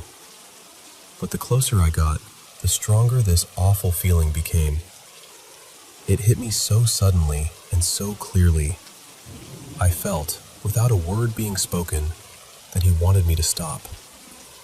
Not just stop, but let him come with me. And I know how strange that sounds, but it was like I could feel his intention before I even fully saw him. There was something deeply wrong about it. Dark, heavy, almost like this pull coming from him. I knew in that instant that whatever this was, it did not feel safe. He was walking on the same side of the road I was driving on, and as I got a little closer, I started realizing something about him wasn't normal. He had the shape of a man, but everything about him was black. Not skin tone, I mean all of him. His clothes looked black, like dark pants and a hooded sweatshirt with the hood up, but there were no folds, no texture, no detail at all. Just a solid shape. I don't even remember seeing shoes. I slowed down for a second, just enough to look more carefully, because by then, that feeling was so intense I couldn't ignore it. And that's when I saw it more clearly. He wasn't just dressed in black. He was darker than black. Like a void. Like something that absorbed light instead of reflecting it. Then, as I got close enough to really see him, he turned his head and looked right at me. That was the part that shook me the most. Where his face should have been, there was nothing. No features. No eyes, no mouth, no expression. Just the same impossible darkness as the rest of him. It wasn't a face. It was the outline of a face filled with pure black. The kind of black you only see in a completely dark room with no light at all. Just this human shape with a hood, but no visible details anywhere. I've heard people describe shadow figures before, and honestly, it looked exactly like that. Exactly like those stories and those clips people talk about, the kind you never fully believe until you see something yourself. It rattled me. It still does. The feeling coming from him was so strong. I can't explain it any better than this. I knew he wanted me to stop. I knew he wanted to come with me, or maybe with someone, and every part of me was telling me not to let that happen. So I didn't stop. The second I saw that empty, dark face, I pressed the gas and kept going. And I'm glad I did.